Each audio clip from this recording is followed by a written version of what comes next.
Sup, my fellas. Don't forget to leave feedback, and enjoy the story. In this world of martial arts, strength alone decides everything. Only one has reached the top here. He was Asura, who conquered the world. He came to the army of warriors alone and unarmed. Every ruler of the era fell one after another before his might. And for 7 years, Asura's great kingdom flourished. But one day, he was betrayed and subjected to the power of the manuscript. The once strongest king was bound in steel chains. Using a cruel spell, his enemies transported him to another world. Here, the system ruled, and numerical stats determined the best. Players transported here underwent hardcore trials in the magic tower. Asura refused to become one of them, and shattered the status window. In the new universe, a boy wandered, who had been summoned here 3 years ago. All that remained was the summit, but a wave of fear washed over him. Very soon he would meet Asura and mistake him for the final boss. And the mighty king would prove to the players of this world that strength isn't measured by stats. Yuda realizes with alarm that this man may truly be the last obstacle. The stranger confirms he was imprisoned here by Myowo. Yuda understands that this opponent is intelligent, which makes him even more dangerous. He steels himself and decides appearances do not matter if this is the tower's final boss. Yuda attacks first, determined to end the fight immediately. The man barely reacts to the incoming strike. Yuda follows through with a full-speed slash. His blows land, but the target hardly seems affected. Yuda commits to a finishing attack, convinced this should end it. He calls down another heavenly judgment with the holy sword of Asterion. When the strike lands, Yuda concludes the boss is weaker than expected. The man casually catches the holy blade with one hand and asks what Yuda thinks he is doing. Yuda is horrified that his ultimate attack has been stopped so effortlessly. He tries to explain it away as the privilege of a final boss while his system begins analyzing the man's weakness. The analysis completes and auto-targeting activates, giving Yuda confidence in a winning strategy. The system predicts a high chance of success, but the man simply grips the blade and studies it. With a single command, he disrupts the attack and throws the system into error. A critical failure strikes Climber's strategy, and Yuda's projected victory collapses. The success probability plummets to almost nothing as the man turns away from him. Yuda panics because his infallible analysis has never failed like this before. The truth hits him at once. The final boss is Asura himself. Asura tells the terrified boy there is no need to panic. He says Yuda is too insignificant to be worth fighting seriously. That contempt wounds Yuda's pride more than the danger itself. Asura adds that with Yuda's current level, he would not waste even a single punch on him. Instead, Asura demands to know what kind of place this is. Yuda finally understands why neither his divine attack nor his strategic system worked. He realizes this stage was designed from the start to test his own strength rather than reward his accumulated stats. Only by proving his true worth, not his numbers, can he actually harm Asura. So Yuda resolves to show that worth with his own power. He activates his unique skill Chosen Hero, temporarily maximizing all of his stats. Empowered to the system's absolute limit, he launches himself at Asura. He attacks with everything the boosted body can produce. The system displays Yuda at level 99 with every major stat capped at 999. Asura reads those numbers with open confusion. Then he scorns the idea of boasting about strength through such pathetic figures. To him, a world that discusses power through blue windows and numbers is disgusting. He decides the nature of this place no longer matters. What matters is that he will fix this corrupted world from the ground up. Yuda roars and swings with all his enhanced might. Asura counters by targeting the blue status window itself rather than the attack. He unleashes a technique meant to destroy the system behind Yuda's power. The blow tears through the interface and the space around it. Yuda screams as the foundation of his strength is ripped apart. His status window shatters like glass. The system reports catastrophic damage. Yuda is thrown from the tower's upper reaches as he realizes the impossible is happening. One error after another announces that his stored stats are gone, recovery has failed, and the system is shutting down. Asura tells him to look carefully and understand the lesson. He declares that true strength cannot be measured by numbers and that Yuda's entire numbers game ends here. Broken and falling, Yuda can only gasp in shock. Reduced to level 1, he bitterly admits that he was wrong. His thoughts return to the day, 3 years earlier, when he was first summoned to the mysterious tower. He remembers climbing with many companions before losing them one by one. In the end, he alone survived. Back in that memory, he asks Nova whether conquering the tower can truly send him home. He confesses how strange it is to risk everything on a promise while knowing nothing about the dangers ahead.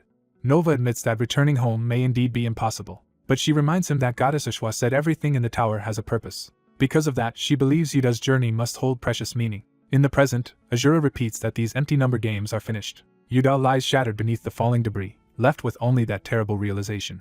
King Yuda, still only level 1, realizes too late that he has made a fatal mistake. Cornered in a ruined tower by a terrifying martial artist, he desperately tries to call up the familiar system for help. When even his inventory and quest functions fail to appear, he is forced to face the possibility that the status system itself is gone. The idea of the system rebooting or disappearing entirely shatters his confidence, because he thought such a thing could never happen. His enemy mocks him for still clinging to those numbered game-like delusions instead of escaping reality. The man coldly reveals that the blue windows Yuta relied on will never appear again. With his last source of power stripped away, Yuta drops all pride and begs to be spared. The warrior refuses to kill someone too weak to be worth fighting, but he does not offer comfort either. Instead, he demands an explanation of this place, turning Yuta from prey into an unwilling guide. He presses further, asking what must be done to return to his original world. That phrase makes Yuta suspect the man may be another outsider like himself, yet he can only admit that he also does not know how to go home. All Yuta knows is the rule he has been following. The only apparent way back is to clear the final stage. The warrior is baffled by the strange game terminology and demands a clearer answer. Yuta realizes just how alien this man is to the system's logic and struggles to make himself understood. Trying to simplify things, he prepares to explain the tower in plain terms. He finally states the core idea: to escape, the entire tower must be cleared. The man confirms the meaning and learns that every floor, from bottom to top, must be completed without leaving anything unfinished. Yuta adds that if the man is truly a player too, he should just start with quests and work upward. The warrior instantly twists that advice into brute logic and declares he will simply crush the tower itself. Yuta panics and tries to stop him, realizing far too late that the man took his words literally. Ignoring the warning, the martial artist unleashes a devastating strike into the tower's foundation. The entire structure begins to explode apart under the force of his barehanded attack. Yuta can only stare in disbelief as the impossible destruction unfolds before him. As the tower collapses, he screams that destroying the building was never what clearing it meant, and the system immediately flags the act as an abnormal catastrophe. The tower continues to break apart in a chain of violent collapse. Yuta is thrown through the falling wreckage, horrified by the monster he has unleashed. Watching a man tear down a tower with his fists alone convinces him he is dealing with something beyond reason. In the middle of the chaos, Yuta suddenly spots Nova and cries out to her. Nova recognizes him at once and rushes in without hesitation. She catches him before he can be crushed or lost in the collapse. Relieved and emotional, Yuta asks where she has been, while Nova apologizes for being late because she went to retrieve his sword. Nova cuts the reunion short, and urgently tells him they must leave immediately because something much worse is about to happen. Yuta, still reeling from the destruction around them, cannot imagine what could be worse. As they move through the ruins, strange purple distortions begin tearing open the air around them. The system reports illegal access as a dark void forms amid the wreckage. That void starts deleting the destroyed tower's data, turning the collapse into a digital purge. Yuta and Nova stop to watch the impossible phenomenon swallow the remains. He realizes the debris is being sucked into the hole, though he has no idea what it truly is. He understands only one thing: if they are caught in it, they are finished. The system warns that its trash can is nearly full and that undeletable data is beginning to leak back out. At the center of the distortion, the martial artist stands unharmed as purple energy surges around him. He notices the disturbance but remains more curious than alarmed. Even after feeling something strange underfoot, he dismisses it as nothing important. Since no immediate consequence appears, he assumes the tower has truly been cleared. Yuta desperately tries to correct him, insisting that this was never the intended meaning of clearing the tower. He warns that raw destruction without understanding could trigger something disastrous. Before he can finish, a violent purple beam erupts from the leaking data and slams into the battlefield. Yuta barely reacts in time as the new threat announces itself through sheer force. The martial artist briefly thinks a worthy successor may have appeared at last. Yuta sees the energy strike and realizes the situation has spiraled far beyond his control. What emerges is not a successor but an unwelcome intruder, a woman the warrior instantly recognizes. For the first time, the martial artist is visibly shaken. He identifies the woman as Myeowol, someone tied deeply to his past. She coolly asks whether he is the arrogant fool who destroyed her tower. His anger ignites at once.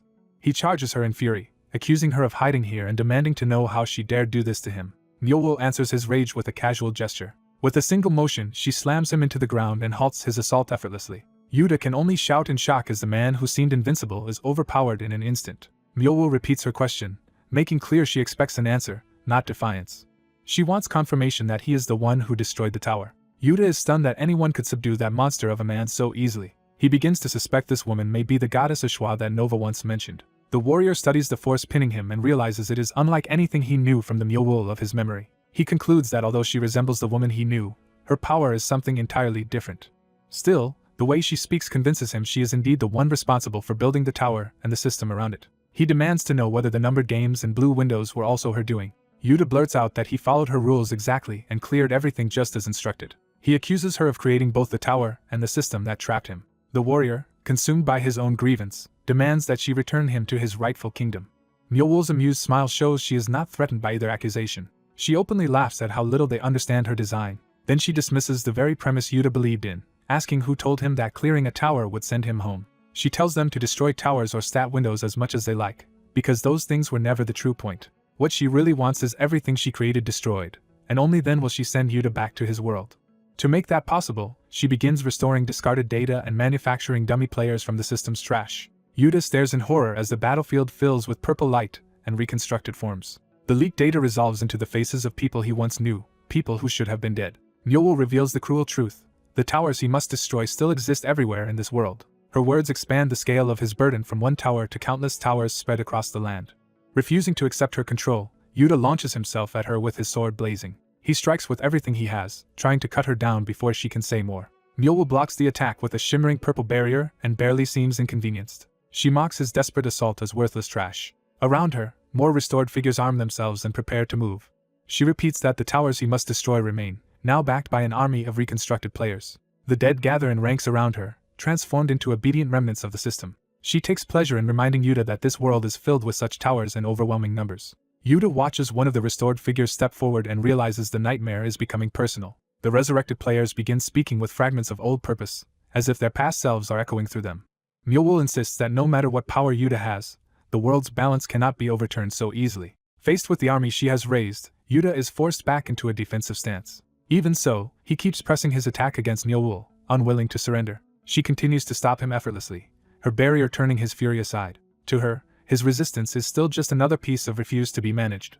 Yuta breaks down in outrage, demanding to know why his dead comrades are standing here as enemies. He remembers them as companions who risked their lives beside him to climb the tower, not disposable tools. He accuses Mule of dragging them into the tower only to exploit and discard them. She answers by casually flinging him away, showing how little his anger matters to her. Mule admits the obvious. To her, they were only pieces needed to complete her perfect world. She explains that the world she created is still unstable and that she needs Yuta's power to finish it. The quest and tower climb were never salvation, only a mechanism she designed to cultivate him for her own purpose. Realizing how thoroughly he was used, Yuta feels he has no strength left to oppose her. Mule moves to erase him from the board entirely, addressing him only as a player and not as a person. Yuta curses himself, crushed by guilt for ever entering the tower at all. He spirals into regret, convinced that his weakness and ignorance led everyone to this fate. He thinks that if he had been stronger or wiser, he could have killed Mule before any of this happened. Mule notices a sudden change before she can finish him. The martial artist bursts back into the fight and drives her away with a violent counterattack. For once, Mule is caught off guard. The warrior admits he underestimated Yuta, because the boy's rage has finally become useful. He claims the right to kill Mule himself and resents anyone else touching his prey first. Then he turns to Yuta with unexpected approval, saying the boy's courage is admirable even if he is still too early in his growth. He declares that the one destined to take Mule's head is not Yuta, but himself. He proves it by slamming another crushing blow down onto her. Standing over her, he proclaims himself king with renewed arrogance. Even while being choked, Mule praises the sheer power he can wield without relying on the system. But she refuses to let that power run free and binds him again with her strange authority. The warrior mistakes the restraint for another underhanded trick and grows even more enraged. Mule uses the moment to entrust him with a new mission: conquer every tower in this world.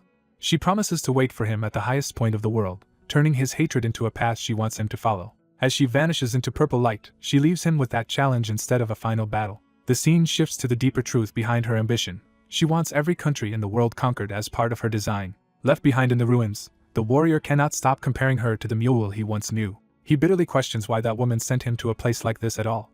Before he can dwell on it, one of the restored players attacks Yuta. Yuta barely manages to block the strike with the sword Nova recovered for him. He desperately calls the attacker by name and begs his former comrade to recognize him as King Yuta. Nova warns him that recognition will not help, because these figures are only replaying old memories, not truly alive. Yuta still cannot accept that answer and clings to the hope that his comrades remain somewhere inside them. The warrior cuts in, asking why Yuta is hesitating in the middle of battle. He knocks the attacker down and insists they have no time to waste fighting cannon fodder. His priority is now clear. He wants Yuta to guide him to the remaining towers so he can destroy them all. Yuta refuses to move on so easily, because the enemies before them are the very comrades he lost. The warrior scoffs at that sentiment and asks whether these things truly look like comrades anymore. He dismisses them as nothing more than vengeful spirits of the dead, clinging to scraps of hatred. When Yuta still hesitates, the warrior abandons him emotionally and decides he will hunt Mule alone if necessary. The restored dead descend on him from all sides, trying to stop his advance. Even without his full power, he tears through them in a blur of brutal strikes. He laughs at the ghosts for daring to block a king's path.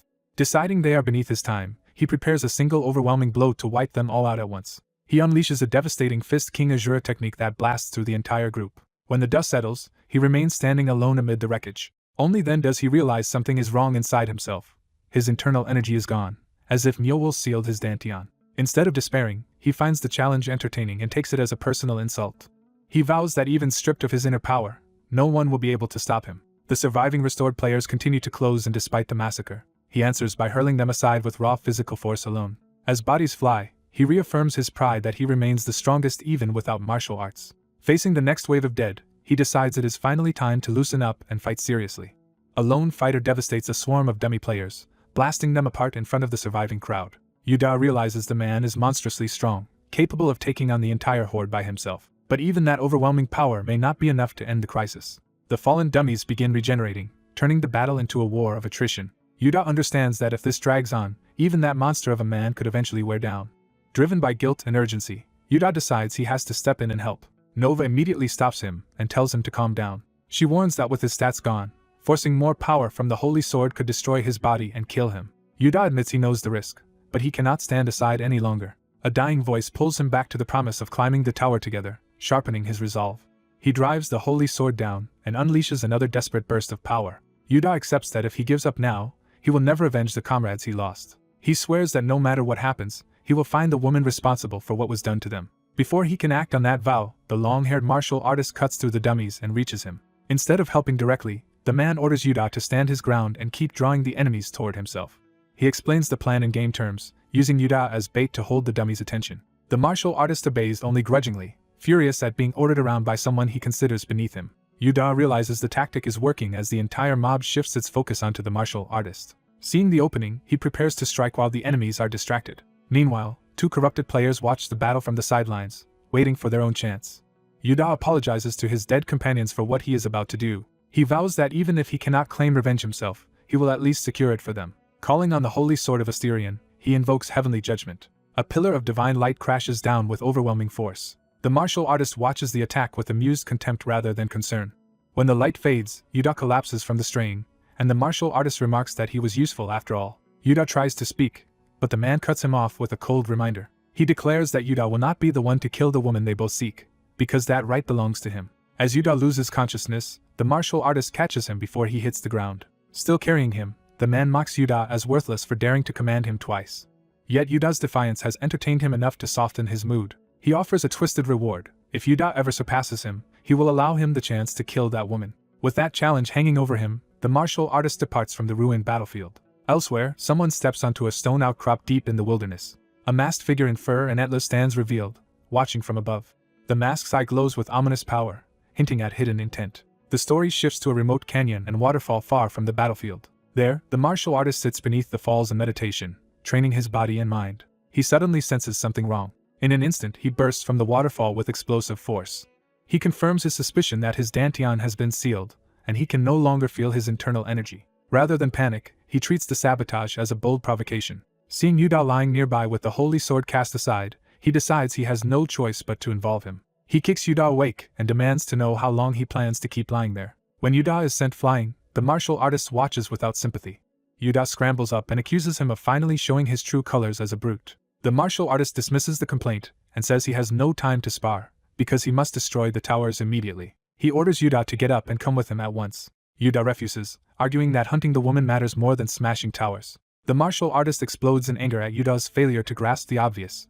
He reveals his belief that the woman must be hiding inside one of the towers, because this entire world is made from structures she created. To him, the solution is simple: destroy every tower until she is exposed and can be killed. Yuda is left thinking the man has completely lost his mind. Nova quietly warns Yuda that this man is far too dangerous to stay near. She points out that he casually shattered Yuda's stat window, proving he can tamper with the system itself. The martial artist overhears the whispering and demands to know what they are plotting. He claims he does not enjoy traveling with them either and only tolerated Yuda because his swordsmanship seemed useful. Then he points out that Yuda is chasing the same woman, making their goals effectively aligned. He adds that with their weak bodies, they have no hope of catching her alone. So he declares that from now on, he will strengthen their bodies himself.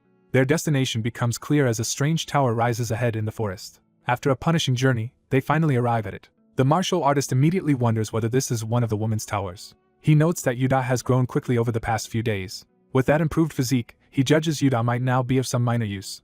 Nova, now transformed into a muscular adult disciple, gratefully credits everything to her master's training. The martial artist praises her talent, and says she might have mastered internal energy with more time, while she insists all her progress came from him. Even so, he is irritated that Yuda still has not arrived. Watching his own servant surpass Yuda only deepens his contempt for him. Yuda finally staggers into view, barely upright and begging for a moment to recover.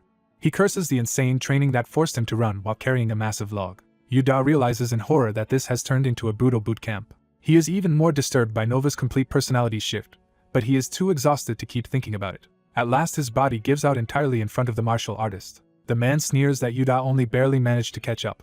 Then his attention shifts to the tower itself, which looks even stranger than the one he destroyed before. Nova asks whether they are going inside, but there is no visible entrance. The martial artist answers that an entrance is unnecessary. He decides the simplest answer is to destroy the tower where it stands. Nova enthusiastically encourages him to smash it in a single blow. Yuda, alarmed, begs them to stop and think before doing something reckless. His warning comes too late, and the tower reacts with a fatal error instead of collapsing. A violent purple force erupts from the structure and seizes the martial artist. The tower forcibly transports all of them into its interior. As they are dragged through the vortex, Yuda berates the martial artist for causing exactly the disaster he warned about. They emerge inside a ruined modern city rather than a fantasy tower interior. Purple energy crackles through the streets as the new environment stabilizes around them. The martial artist lands first, and is disgusted by the strange buildings surrounding him. Nova mourns the loss of her temporary muscles while Yuda struggles to understand where they have been sent. Seeing the cityscape, Yuda wonders if he has somehow returned to his original world.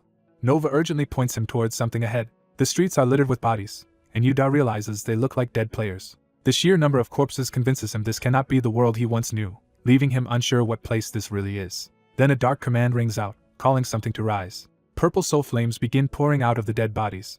The martial artist notices the phenomenon and watches closely. He realizes the souls of the dead are gathering together in one place. Instead of fear, he finds the spectacle intriguing. A black-haired man appears amid the purple energy and identifies the corpses as newly summoned players. He warns Yuda's group not to resist, because their struggle will change nothing. The martial artist stares him down, refusing to be intimidated. The newcomer casually shapes purple power around his hand. He declares that he himself stands at the top of this tower and summons the Spectre King. Yuda is stunned, instantly sensing that this skeletal being is on an entirely different level from anything he has faced. The Spectre King gathers destructive energy in its skull. Yuda warns the martial artist to move, but the man refuses to acknowledge the threat. He charges straight at the monster, insulted that anyone would think such a creature could endanger him. His blow smashes into the Spectre King with tremendous force. The impact tears up the street, but it still does not end the fight. The martial artist dismisses the monster as trash for surviving. The Spectre King mocks him in return, saying he dares claim the pinnacle while bringing so little power. The martial artist answers by calling the hidden master a coward for hiding behind summoned monsters. The black-haired man repeats the accusation back at him with cold amusement. He reveals that he is not alone either, standing backed by a grim reaper, a skeletal beast, and other abyssal creatures. One of those monsters decides Yuda should keep struggling instead of dying quickly. The black-haired man says he will test how long Yuda can survive. At once, the summoned horrors rush toward Yuda. The martial artist hears the word test and takes it as a personal insult. He declares that a lowly being has no right to test him. With a single motion, he slams one of the charging monsters into the ground and rejects the challenge outright. The Spectre King responds with a sinister laugh. It binds the martial artist in spectral chains to hold him in place. For the first time, the martial artist is caught off guard. The skeletal beast lunges at him, while he is restrained. It crashes down in a savage attempt to crush him. Before it can finish the attack, invisible slashes rip across its face. More cuts carve through the beast as if from nowhere. The wounded monster can only sneer that the pain is trivial. The martial artist calmly begins summoning his own forces. An abyssal horde of skeleton soldiers and wraiths rises around him in answer.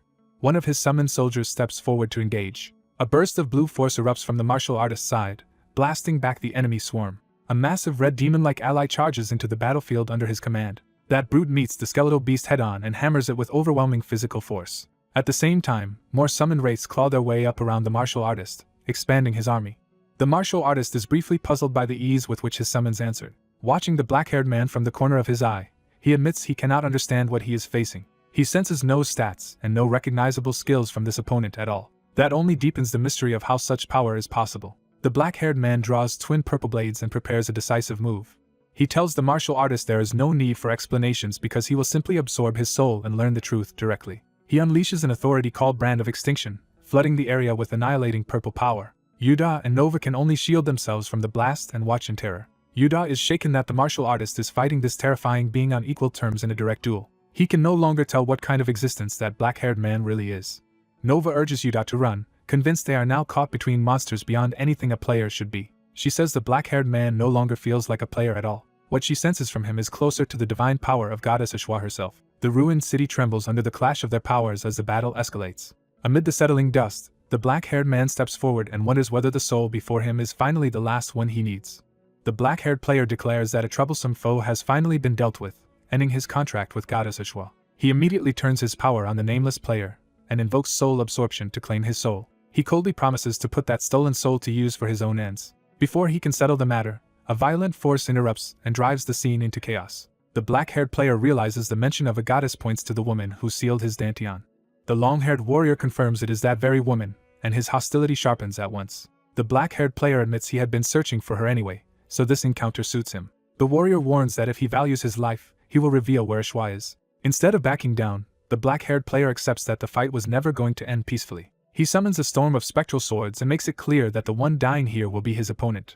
He finishes the threat by naming the warrior as the one marked for death. The swords rain down, but the warrior meets the attack head-on without flinching. He catches the assault with contempt, showing the barrage is far less dangerous than promised. With a single counter, he sends a cutting wave back across the ruined street. The black-haired player is caught off guard by how overwhelming the return strike is. The counterattack tears upward through the surroundings with destructive force. Rather than panic, the black-haired player laughs, recognizing how absurdly strong this enemy really is. The warrior finally acknowledges his strength and decides to treat him as a serious opponent. In response, the black-haired player equips the armor of Hades and arms himself for close combat. He rushes in with twin blades, trying to overwhelm the warrior before he can dominate the field again. The clash turns into a rapid exchange of sword strikes at close range. The black-haired player presses harder, determined to force the warrior to take his full attack. Even his strongest flurry fails to break through the warrior's defense. The warrior mocks him as a brat whose best effort still falls short. The black-haired player refuses to yield and launches himself back into the fight. He spins through the air for another assault, trying to create an opening from above. The warrior calmly tells him he is nowhere near enough to bridge the gap between them. He drives that point home with a crushing counterattack, asserting the difference in their power. Their collision erupts into a massive explosion that tears through the district. When the smoke clears, the black-haired player is still standing and laughing through the destruction. He praises the warrior again, but only as someone strong for the moment, not beyond him. A nearby ally prepares to speak, sensing a crucial truth behind the fight. The warrior reveals that goddess Asura was the one who granted him this tower in the first place. He adds that he still has not obtained the tower's full authority. To overcome that limit, he made a contract with Asura to offer the souls of 10,000 players and be reborn as the tower's true successor. Now he declares that he has finally gathered every required soul. His ally realizes too late that Nova has been seized as part of that final count. He openly holds Nova in his grasp, provoking outrage from the others as they demand to know what he is doing. He dismisses their protests as irrelevant, and keeps them out of his way with brute force. A summoned brute smashes one of the would-be rescuers and leaves him coughing blood. The villain insists that trying to stop him now is pointless. Surrounded by undead and monstrous servants, he boasts that there is nothing anyone can do anymore. The system confirms his ritual has reached the final 10,000th soul and that the tower's full authority will unlock in moments. Facing him across the ruins, the warrior identifies the black-haired player as a spirit master who commands vengeful dead. He condemns those arts as the same despicable practices once used by scum in his own kingdom. Though he despises such methods, he decides the situation has gone too far and prepares to demonstrate true spirit arts. He gathers a different kind of spiritual power, announcing that he will show what real spirit arts are. That power spreads over the battlefield and reaches the separated souls of the others. The black-haired player realizes in shock that the souls he collected are being taken from him. He cannot believe such interference is even possible within the system's rules. The warrior releases the stolen souls back to their owners and orders the children to run free. He tells Nova that the next move belongs to her now. He commands her to use that restored strength to crush the wretch who captured her. The soul-bound ally is stunned as awareness and power begin returning. The injured young man realizes he is in a soul state and panics, wondering if he has died. He accuses his uncle of causing this and demands his body back. The warrior rebukes him, saying he is blaming the wrong person. He explains that the black-haired player tried to turn their souls into puppets, and that he intervened to stop it. By separating their souls from their flesh, he blocked that control and gave their bodies time to recover. He adds that he also stole back some of the souls under the villain's command, weakening him in the process. The young man notices that despite the talk of spirit arts, he himself does not feel fundamentally different. The warrior orders the restored souls to show the enemy what true spirit arts can really do. The black-haired player scoffs at the idea that losing a few souls could make him insignificant. He steps forward again, dismissing the explanation as nonsense. He argues that however the warrior stole those souls, it changes nothing important. To him, the reclaimed souls are only a tiny fraction of the army he still commands. He mocks the claim of true spirit arts, saying two people cannot possibly compare to his horde. The warrior laughs at that shallow way of measuring strength. The restored young man proves him wrong by cutting into one of the undead with sudden force. His strike lands cleanly, showing that the returned souls can now fight back. The blow tears through the monster and sends it flying apart. The black-haired player watches in disbelief as that unexpected power manifests before him. He cannot understand where such strength came from when the boy had been nearly dead moments earlier. The contradiction shakes him, because he knows the boy should have been on the verge of death. For a brief moment, the ruined city falls into tense silence around that revelation. The undead army regroups, still looming in large numbers despite the setback. One of the monsters closes in on Nova, threatening her before she fully recovers. Her companion realizes in horror that Nova still has not regained full consciousness. The creature lunges, ready to tear into her helpless soul. Nova remains dazed, unable to react in time. At the last instant, a burst of true spirit power erupts from her. That power obliterates the attacking monster in a single flash. The shockwave tears through nearby enemies and scatters the assault. Nova herself is startled by what just came out of her. Even the warrior pauses, intrigued by the unexpected response. Her companion rushes to check on her, worried but hopeful. He concludes that spirit arts really have made them stronger, though he fears the battle still cannot end well if it drags on. Meanwhile, the remaining undead mass together again, preparing another wave. The warrior studies the enemy in silence, weighing the next move. The black-haired player turns to his blue system window, relying on it as the core of his advantage. The warrior tells the others that if they want to stop him, they must first destroy that disgusting window. He admits that with his Dantian sealed he cannot use blast, so breaking it will not be simple. The young man points out that the warrior can still use spirit arts even without internal chi, so there must be another method. The warrior confirms this and explains that external chi is enough for him to work with. If there is sufficient chi in the surroundings, he can reproduce power comparable to blast, and he notes that Nova's chi is especially unusual. He abruptly asks the girl to offer her soul to him. The system immediately warns that the quest now lacks enough souls to complete the ritual. It demands more souls be acquired, exposing that the count has been disrupted. The black-haired player realizes the reclaimed souls are running the ritual, but decides he can simply gather replacements after killing the meddlers. He calls all of his souls to answer him and prepares to drown the battlefield in them. His undead army surges forward in overwhelming numbers to sweep away every enemy in sight. The warrior tells the young man they will only get one chance, and orders him to trust him completely and pour out everything he has. He instructs him to carve a path through the horde so he can reach the black-haired player. The young man agrees, not out of trust in his uncle, but because Nova and his own survival depend on it. He throws himself into the charge with all his remaining strength. Using that combined power, he unleashes a vast holy sword technique that carves a blazing horizontal path through the undead army. The black-haired player sneers that wasting so much power just to clear the army changes nothing. He insists the attack is still nowhere near enough to overcome the countless souls he has collected. But the warrior appears directly before him, proving he used the opening exactly as planned. He reveals he had been watching the villain's habit of checking the blue window every time one of his spirits died. Now that he is close enough, he channels spirit power into his fist. With Nova lending her soul, he commits to ending the matter in one decisive blow. The black-haired player realizes too late what is happening and tries to react. The warrior unleashes Fist King Asura style destruction, a catastrophic strike that smashes into the system itself. The blue status window shatters apart under the blow. The black-haired player screams that such a thing should have been impossible. He cannot accept that everything he built has been destroyed so pointlessly. As his stat window and power collapse, he feels his entire world giving way. The system enters fatal error, announces the registered soul data has been damaged, deletes all souls, and declares the succession ritual a failure. The young man falls hard to the ground as the backlash passes through him. When he rises, he realizes he has returned to his original body. He checks himself in disbelief, confirming the restoration is real. He recognizes that his body truly recovered exactly as his uncle claimed. That only deepens his awe at how far his uncle's abilities and knowledge seem to reach. Nearby, the black-haired player breaks down in denial and refuses to accept what just happened. He begs for the outcome to be false, insisting it cannot end this way. The warrior cuts through the excuses and blames him directly for the disaster. Driven mad by failure, the black-haired player claims he only pursued the ritual to save his destroyed world. His words trigger a memory of ordinary life before all of this, when he was just another young man in a city. In that memory, he notices something strange and begins to look up from his routine. He sees multiple purple portals opening across the sky, heralding catastrophe. The memory leaves his present self shaken as the horror resurfaces. He remembers the city being consumed by fire, collapse, and mass destruction. He remembers helpless survivors impaled and dying amid the ruins. He remembers bodies strewn everywhere, proof that countless people were lost. He remembers himself kneeling in that devastated world, powerless before the aftermath. That memory still fills him with terror and grief. Then he recalls reaching the top of the tower and standing before a radiant divine figure. Back in the present, the others are confused by his sudden talk of a destroyed world. The restored young man asks how another player's world could have ended if they all came from different worlds in the same way. The black-haired player explains that when he entered the tower as a player, his world had already been doomed by a monster wave. He says he wanted to save that world at any cost and believed his own power would be enough. Climbing the tower with the sole aim of saving everyone, he eventually learned a terrible truth. The conqueror of the tower is granted the power to create an entirely new world. The young man repeats the revelation in shock, realizing the scale of what that means.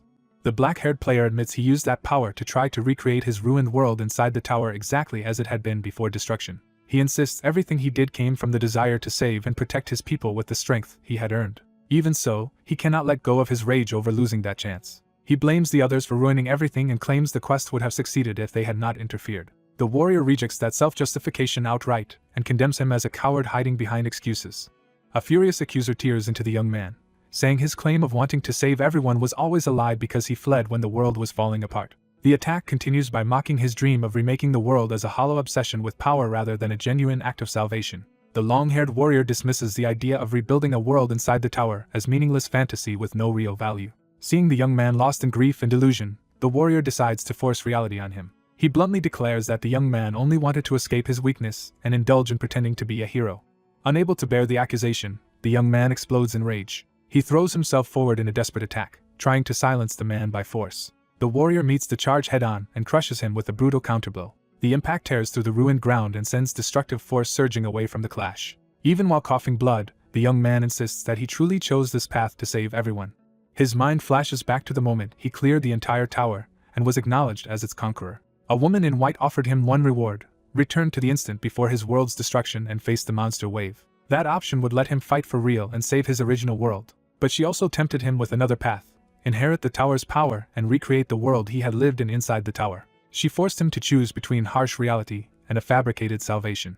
She framed the first choice as returning to endless war as a hero against the monster wave. She framed the second as becoming the savior of a desired world created within the tower. After wavering, he finally made his decision. He chose to seize the tower's power and somehow use it to save his own world. The moment he chose, the tower system began collapsing and announced that all data inside would be erased. Elsewhere in the crumbling tower, Nova and the small spirit realized the entire structure was coming apart. Nova panicked that they would die with the tower if they did not act immediately. As the ruins shook, the defeated young man began speaking with sudden clarity, recalling something Ashwa once told him. He remembered that all towers in this world are ultimately linked by a single path. Nova admitted he did not understand what that path truly was. Still, the young man believed that reaching its end might allow someone to meet Goddess Ashwa. He urged them to seek that path if they truly wanted to find her. Nova demanded to know what he meant and why he was revealing this now. The young man answered that buried memories had resurfaced and finally made him understand himself. He accepted the warrior's judgment that he had been a coward escaping reality while intoxicated by the role of hero. He concluded that admitting it changed nothing, because he had already thrown away his chance to return to his original world. With only emptiness left around him, he confessed that he no longer had any reason to live. He opened a portal behind them and ordered the others to leave before the collapsing tower erased even that last exit. The warrior understood that the young man intended to stay behind and accepted his choice without contempt. As he turned to leave, the warrior promised that if he ever met the woman responsible, he would settle the young man's grievance too. Nova protested desperately, arguing that the young man could still come with them and search for Ashwa as well. The warrior shut him down, insisting that a loser defeated in a life-or-death battle had already been shown mercy by being allowed to choose where to die. To him, sparing the defeated man's life and honoring that final choice was mercy enough. Nova still hesitated, but the spirit warned that there was no time left. The tower's destruction accelerated toward total collapse. Nova knew the danger, yet he still could not accept abandoning someone to die. He rushed back, hoisted the broken young man onto his back, and declared that he could not give up on a person's life. The spirit was stunned by Nova's refusal to leave him behind. Carrying him through the falling ruins, Nova challenged his despair and asked what he thought he was doing by surrendering now. The young man repeated that leaving the tower would still leave him with no reason to live. Nova answered that reasons to live can appear later, but only if a person keeps living. He begged him not to throw his life away just because he could not see hope yet. Moved by that stubborn kindness, the young man asked Nova's name even as the portal raged ahead of them. Nova snapped back that his name was Kim Yuta and demanded to know if that satisfied him. The young man repeated the name, almost amused by how ordinary it sounded. When Nova asked for his name in return, he answered that he was Lee Chanwoo, and Nova laughed at the plainness of it. With that small human exchange between them, Lee Chanwoo made one final request. He pressed a glowing power into Nova's hands and pleaded with him to use it for the right cause. Nova recoiled at the sudden transfer and angrily demanded why Lee was forcing such a burden on him. Lee explained that once he left the tower without the system, his body would soon cease to exist anyway. As his form began to break apart, he called out to Yuta one last time. He ordered Yuta to return to his original world no matter what. Yuta screamed Lee Chanwoo's name as the power blazed in his hand. The system announced the final second before complete collapse and total deletion of the tower's data. The tower was swallowed by a catastrophic surge as its destruction became irreversible. A final notice confirmed that Tower 312 had been completely destroyed. Watching from her throne, the white-clad woman fell silent at the outcome. Then she smiled and dismissed the loss as only one tower, taunting the player to try harder next time. Outside, the tower disintegrated into light and debris until nothing remained. Yuta and the warrior watched the last fragments vanish, realizing the entire place had truly disappeared. Holding the power Lee left behind, Yuta wondered if he had already been too late to save him the moment the stat window shattered. He remembered the rule that once a stat window breaks, the player's physical body also dies. That made his own survival a mystery, because by that logic he should have perished as well. He began to suspect that some remnant of the system's power still remained inside him. The warrior noticed Yuta brooding and casually asked if he was upset over the dead spirit master. He guessed that Lee Chanwoo's death was what weighed on Yuta. The warrior mocked him for being more sentimental than he looked, and Yuta snapped back without denying it. Yuta admitted that Lee had been a villain, yet his end felt bitter, especially after entrusting him with that power and asking him to return home. Not understanding what the gift truly was, Yuta offered it to the warrior first. For reasons he could not fully explain, giving it to the warrior felt like the right thing to do. The warrior sensed the same woman's chi within the object and realized it might help loosen the seal on his dantian. Yuta hoped that meant the warrior would regain all his lost strength, but the answer was more restrained. The warrior said the power resembled hers, yet it was still far weaker than the force that had sealed him. Yuta finally asked what a dantian actually was. The warrior brushed aside the question of the dantian itself, and insisted that he was already strong even without understanding it. He explained that what he had been using until now was merely external arts, nothing more than pure physical force. Yuta was horrified to realize that all the warrior's monstrous feats had been done without internal power at all. The warrior added that if his dantian were restored, he could use internal energy as well. He described internal energy as chi flowing through the body to produce power beyond mere physical techniques. To Yuta, it sounded like some kind of magic. That thought made him realize the warrior had been overwhelming even without any stat window to support him. He wondered how absurd the warrior's numbers would have been if such strength had ever been measured in stats. When the spirit asked what he was thinking, Yuta admitted he had been imagining the warrior's impossible stat values. The warrior overheard and scolded him for still judging strength by windows and numbers. Yuta and the spirit could only whisper to each other that the man was truly a monster. Still confused, Yuta asked what strength really meant to him. The warrior rejected the question as foolish only because the answer should have been obvious. He began defining strength in his own terms. To him, strength is born from blood and sweat. It comes from relentless training and effort poured into obtaining it. He explained that throwing 1,000 punches matters less than the will behind every single one. So he denied that he was weaker than anyone who simply trained more by count alone. What mattered was how fiercely he yearned for power with each strike. In other words, true strength is putting one's whole heart into achieving what one desires. The strength earned through that process alone is real. To prove the point, he unleashed a punch so violent it tore the air apart. The blast carved a devastating path straight through the landscape. Yuta and the spirit could only stare in stunned silence at the scale of it. The warrior calmly asked if they understood now. Then he turned back to the glowing power and admitted the real problem was figuring out how to use it. Even with the prize in hand, he was frustrated by how little he understood about it. His irritation sharpened into anger as he cursed the woman who had created this mess and the unknown rules surrounding her power. The peaceful clearing suddenly felt tense, as if something else had entered the field. The warrior asked whether Yuta was seeing this strange phenomenon for the first time, unlike him, whose stats had once been shattered before he cleared a tower. Yuta admitted he had believed everything would end once he climbed the tower, but it clearly had not. The warrior seemed to grasp something from that confession. He wondered aloud whether another person connected to this power might already know the truth. Yuta was startled by the sudden shift in his tone. The warrior guessed that whoever was watching also coveted the same power. He challenged the hidden presence to stop lurking and show itself. A new figure stepped into the clearing in answer to that demand. Yuta first mistook the antlered, skull-masked stranger for a surviving monster, but noticed the absence of the usual red aura. The warrior demanded the stranger's identity. The masked figure answered by drawing a massive axe and advancing without a word. The warrior welcomed the attack with delighted confidence and invited the stranger to come at him directly. The antlered fighter lunged in with murderous speed. He swung the axe in a heavy killing arc aimed straight at the warrior. The warrior slipped inside the attack and countered with a crushing blow. The impact launched the attacker skyward before the warrior smashed him back down. The stranger answered from the air by invoking an axe technique. He gathered force for a far more dangerous follow-up while the warrior waited below. The technique crashed down as earth splitter, blasting the ground apart in a violent eruption. When the dust cleared, blood marked the battlefield, showing the strike had drawn real damage. Yet the warrior had caught the axe itself and stopped the attack with his bare hand. He praised the attacker's stance, treating the exchange like a test rather than a threat. The masked stranger remained silent for a beat. Then the warrior pressed his bloodied hand against the weapon and prepared another counter. His sudden retaliation knocked the attacker off balance and broke the rhythm of the assault. Closing in, the warrior declared that such a level of attack was nowhere near enough to threaten him. He followed with a brutal strike to the skull mask. The blow detonated the ground again and blasted the stranger backward. The warrior coolly told him to try harder. From the smoke, the hidden enemy's hatred surfaced, swearing that he could not forgive this. A dark silhouette with burning eyes emerged, vowing that he would never forgive them. Yuta recognized the voice and realized with shock who it had to be. The stranger tore away the disguise enough to reveal himself as the blonde tower master, raging that they had destroyed his tower. Yuta could only stammer that they had indeed destroyed a tower, though not knowing it belonged to him. The spirit tried to soften the blame, but the excuse only deepened the tower master's fury. He trembled with rage at their attempt to dodge responsibility. Calling them liars, he charged again and insisted he had personally seen them destroy the tower.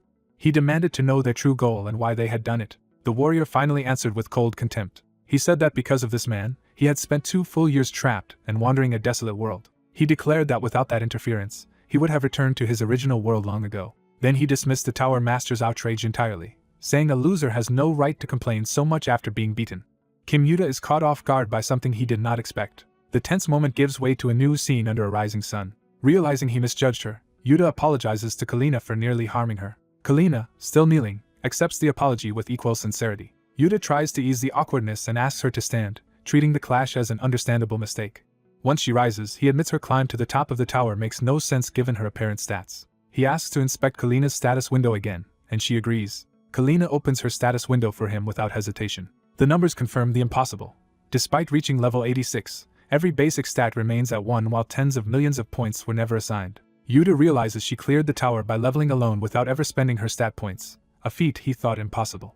That absurdity makes him wonder whether Kalina might be on the same level as the mysterious powerhouse he already knows, so he asks what she found at the tower's summit. Kalina says the top was empty, with not even ordinary monsters in sight. Instead of enemies, she saw a message declaring her stats insufficient, and then the tower itself began to disappear. Yuta concludes the tower's error was likely caused by Ashwa, the being behind the system. Kalina is startled when he names Ashwa directly. Yuta explains that Ashwa is the entity that granted them stat windows and power, and that they are pursuing it to return to their original world. Kalina begins to suspect the man she met before may be chasing that same being as well. When she wonders what that man is doing now, the story cuts to him gathering energy in seclusion. Yuta can only answer with uneasy uncertainty. The man's meditation erupts into a violent surge of power. The energy condenses into a blazing core above him. That power then shoots upward in a catastrophic pillar. Far away, Yuta and his companions are forced to shield themselves from the sudden shockwave. The surge also reveals the man's sealed state, with chains of power binding him from within. Yuta recognizes that the man is merely recovering his dantian, but is baffled by how excessive the display is. The sheer intensity leaves Yuta rattled. At the same time, the man is struck by a headache as unfamiliar memories begin flooding in. Those memories show a city and cathedral being obliterated. The destruction spreads across the entire settlement in a rain of impacts. Amid the devastation, a radiant figure appears in the sky.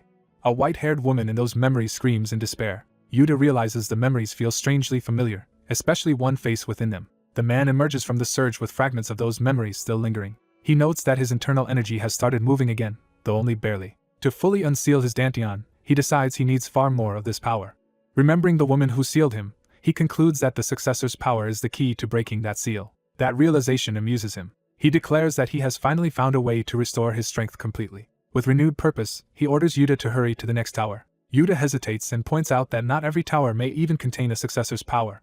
He warns that some towers may not have chosen a successor yet, but Yuta suddenly insists he already knows where the next source lies, and Nova is stunned by his certainty. The certainty shocks him as much as anyone, as if the answer surfaced from somewhere beyond his own thoughts. Nova begins glowing with a new energy that mirrors the strange familiarity in Yuta's mind. She admits she does not understand what changed, but she can now feel the world itself more clearly. That awareness lets her sense the powers woven through this world, both great and small. Using that perception, Nova says she knows where their targets are heading and offers to guide them. She promises to lead them to where the successor's power lies. Yuta accepts her guidance and commits to their next destination. The story shifts to a dark castle in the demon realm. Inside, the halls are quiet as someone approaches the throne room. Measured footsteps announce the arrival of a subordinate. An elf-like retainer enters before his superiors. He reports that the Bloodwind Fields are paying their monthly tribute as ordered. He adds that the Dark Mine is also delivering its scheduled gold. The Horned Ruler on the throne listens with interest. Pleased by the income, he laughs that his goal of amassing 1,000,000 coins is getting closer. The retainer, Graydon, is then told he may rest after his work. Before leaving, Graydon mentions one unusual development. The throne room's mood shifts as the ruler asks what it is. Graydon reports that a patrol on the eastern wall discovered an unidentified group. Though not fully confirmed, he says his own deduction points to a specific conclusion. He announces that a new hero party seems to have appeared in the demon realm. The Horned Ruler is surprised that another group would still come after all this. He quickly dismisses the threat and invites them to come if they dare. At that very moment, the supposed intruders are already inside his castle, leaving him stunned. A system message reveals that Kalina's stats have been verified and the code has approved a normal transfer. The party is transported directly into tower number 008, bypassing the usual climb and arriving inside at once. Yuta jokes about how convenient the system is for people who possess stats, while the martial artist scorns the whole mechanic. The martial artist dismisses the delay as pointless because restoring his dantian matters more than anything else. He immediately asks where the successor is. Nova points them toward the source of the successor's power. She reveals that it is located inside the castle ahead. Elsewhere, the kingdom publicly condemns hero Evan for failing once again to subdue the Demon King. An enraged elder demands to know how much longer the kingdom must wait for results. Evan brushes it off, claiming they nearly succeeded and only failed because their equipment broke at the last moment. He shamelessly uses that excuse to demand even better gear for the next attempt. The elder reminds him that the kingdom already provided top-tier equipment not long ago. Evan casually admits that was true, then pivots to asking for new saintesses because his divine power has weakened. The elder is disgusted by how brazenly Evan keeps exploiting the kingdom. He finally strips Evan of his title as the kingdom's hero. Then he orders Evan banished from the kingdom under armed guard. Even surrounded by spears, Evan keeps smiling and insists he has prepared a secret weapon that will change everything. The elder cuts through the act and accuses Evan of using the Demon King campaign as cover to squander the national treasury on debauchery. He warns that if Evan refuses to leave immediately, he will be executed on the spot. Evan still treats the threat lightly and boasts about how much he has done for the country. Before the confrontation can end cleanly, a violent impact shakes the hall. The guards panic as they realize something has suddenly breached the palace. The martial artist suspects this may be a raid by the Demon King's forces. Evan instantly recognizes the intruders and reveals that he can sense the successor's power coming from them. The martial artist lunges at Evan and demands he surrender that power if he wants to live. The royal guards move to suppress the attacker for causing chaos in the palace. The elder escalates matters by declaring immediate execution for insulting the royal family. The martial artist answers by knocking two guards away with a single punch. That effortless display makes Evan pause in surprise. The court is stunned that one blow sent royal guards flying. Evan realizes the intruder is far stronger than expected. He quickly reframes the situation and presents the intruders as the secret weapon he had been talking about. He boasts that every member of this new group surpasses ordinary top-ranked mercenaries. Evan declares that with them, he can finally subjugate Demon King Belzer.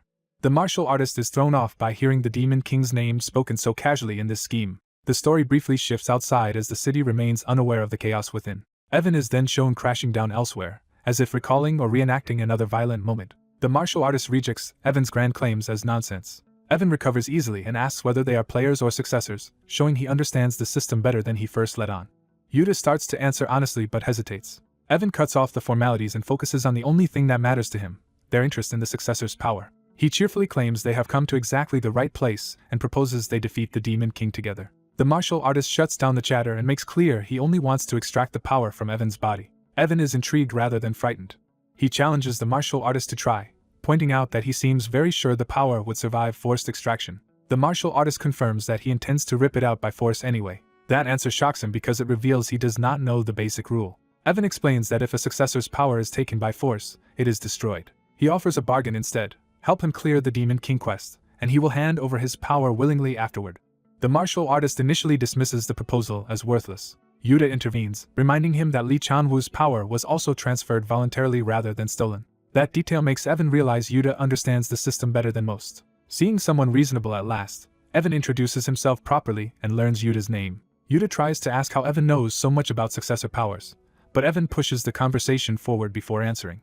Instead, Evan asks the martial artist whether the rest of the group will agree to the deal. Kalina admits she does not trust Evan, yet also sees that they may have little choice. The martial artist accepts only under threat, warning Evan that any trickery will get him killed instantly. Evan readily agrees and immediately shifts to practical matters like securing equipment. The scene moves to the demon realm itself, a wasteland of lava and ash. Evan recognizes it as the domain where the Demon King resides. The party takes in how vast the realm is compared with what they expected. Evan eagerly urges them onward to subjugate the Demon King. The martial artist abruptly destroys Evan's armor, refusing to let him hide behind unnecessary gear. He says equipment only gets in his way and he has no need for it. Evan reluctantly accepts the loss, though he still mourns how expensive it was. He asks whether the others also intend to fight without equipment. Kalina unexpectedly admits that she likes the idea of discarding it too. Yuta cuts off the bickering and demands to know where the Demon King actually is. Evan explains that in worlds like this, they usually have to reach the Demon King's castle before the real confrontation begins. Without warning, a battery of missiles launches toward them. The bombardment rains down over the castle grounds. The party stares up in disbelief as Yuta realizes they are being targeted by missiles. Evan protests that opening with this kind of attack is unfair even by his standards. From the castle, Belzer mocks Evan as a fool who still has not learned after repeated defeats. Belzer decides to finish Evan properly this time by unveiling his greatest creation. He activates an anti-hero fortress weapon designed specifically to erase Evan. The missiles are revealed to be firing directly from the Demon King's castle itself. The group can only stare as the absurdity of the attack sinks in. Evan keeps complaining that this kind of opening move is completely against the spirit of the fight. He finally responds by unleashing a purple energy technique of his own. Drawing on an Otherworld's universal warehouse, Evan intercepts the bombardment with a massive countermeasure. After the defense goes up, he checks whether everyone survived the barrage. Yuta is amazed that Evan blocked every incoming attack at once. Even Yuta has to admit that however irritating Evan is, a successor is still a successor. The hero realizes Belzer is repeating his old pattern and may be committing fully from the very start again. He gathers his companions and warns them to listen carefully before they advance. He explains that the entire demon realm is effectively a dungeon built by the Demon King himself. That means every part of the landscape can be turned into Belzer's weapon at any moment. He stresses that even a brief lapse in caution could invite an attack from anywhere. His warning is immediately proven true when the ground erupts around the party in a sudden barrage. From afar, Belzer mocks the hero for bringing companions along once again. Belzer makes clear he has no intention of letting them approach the Demon King's castle freely. The hero answers by openly calling out Demon King Belzer. He challenges Belzer to stop hiding and face him directly if he truly deserves the title of Demon King. The hero declares that no amount of concealment will ever be enough to stop him. Belzer accepts the challenge with amused contempt. He vows to oppose the hero's will with everything he has and activates a strange system-like power. Yuta is stunned to see Belzer using something that looks exactly like a status window. That sight makes him realize Belzer may also be a player. Belzer addresses the heroes as if unveiling a special stage prepared just for them. He announces the creation of a new Demon Realm dungeon around the party. System messages confirm that a new dungeon has been added and the targets are being transported into it. The group materializes inside a gloomy stone labyrinth filled with mist and torchlight. Yuta is immediately dropped into another trap and complains that the dungeon is packed with them. He fumes that all he did was touch one brick before another hidden mechanism sprang out. Kalina cuts through the danger and remarks that the number of traps is absurd even for a dungeon. She smashes through falling debris and keeps moving despite the collapsing passage. After clearing the danger, she checks whether Yuta is still unharmed. Relieved, Yuta confirms she is safe. The two realize they have been separated from the rest of the party, and have no idea what this place really is. Yuta explains that this maze is a dungeon personally created by the Demon King. Kalina repeats the word dungeon, still unfamiliar with the concept. Yuta asks if she truly does not know it, and compares it to something commonly found in games. He explains that a dungeon is a maze-like structure filled with randomly placed monsters and traps. Kalina notes that description fits this place, but says every route she tried only led her back to the same point. That makes her wonder whether escaping the maze is even possible. Yuta decides that before anything else, they need to find Mr. and Evan. Elsewhere, Mr. keeps forcing his way through the maze, convinced he can break Belzer's trick by brute force. He punches through another wall to carve his own route.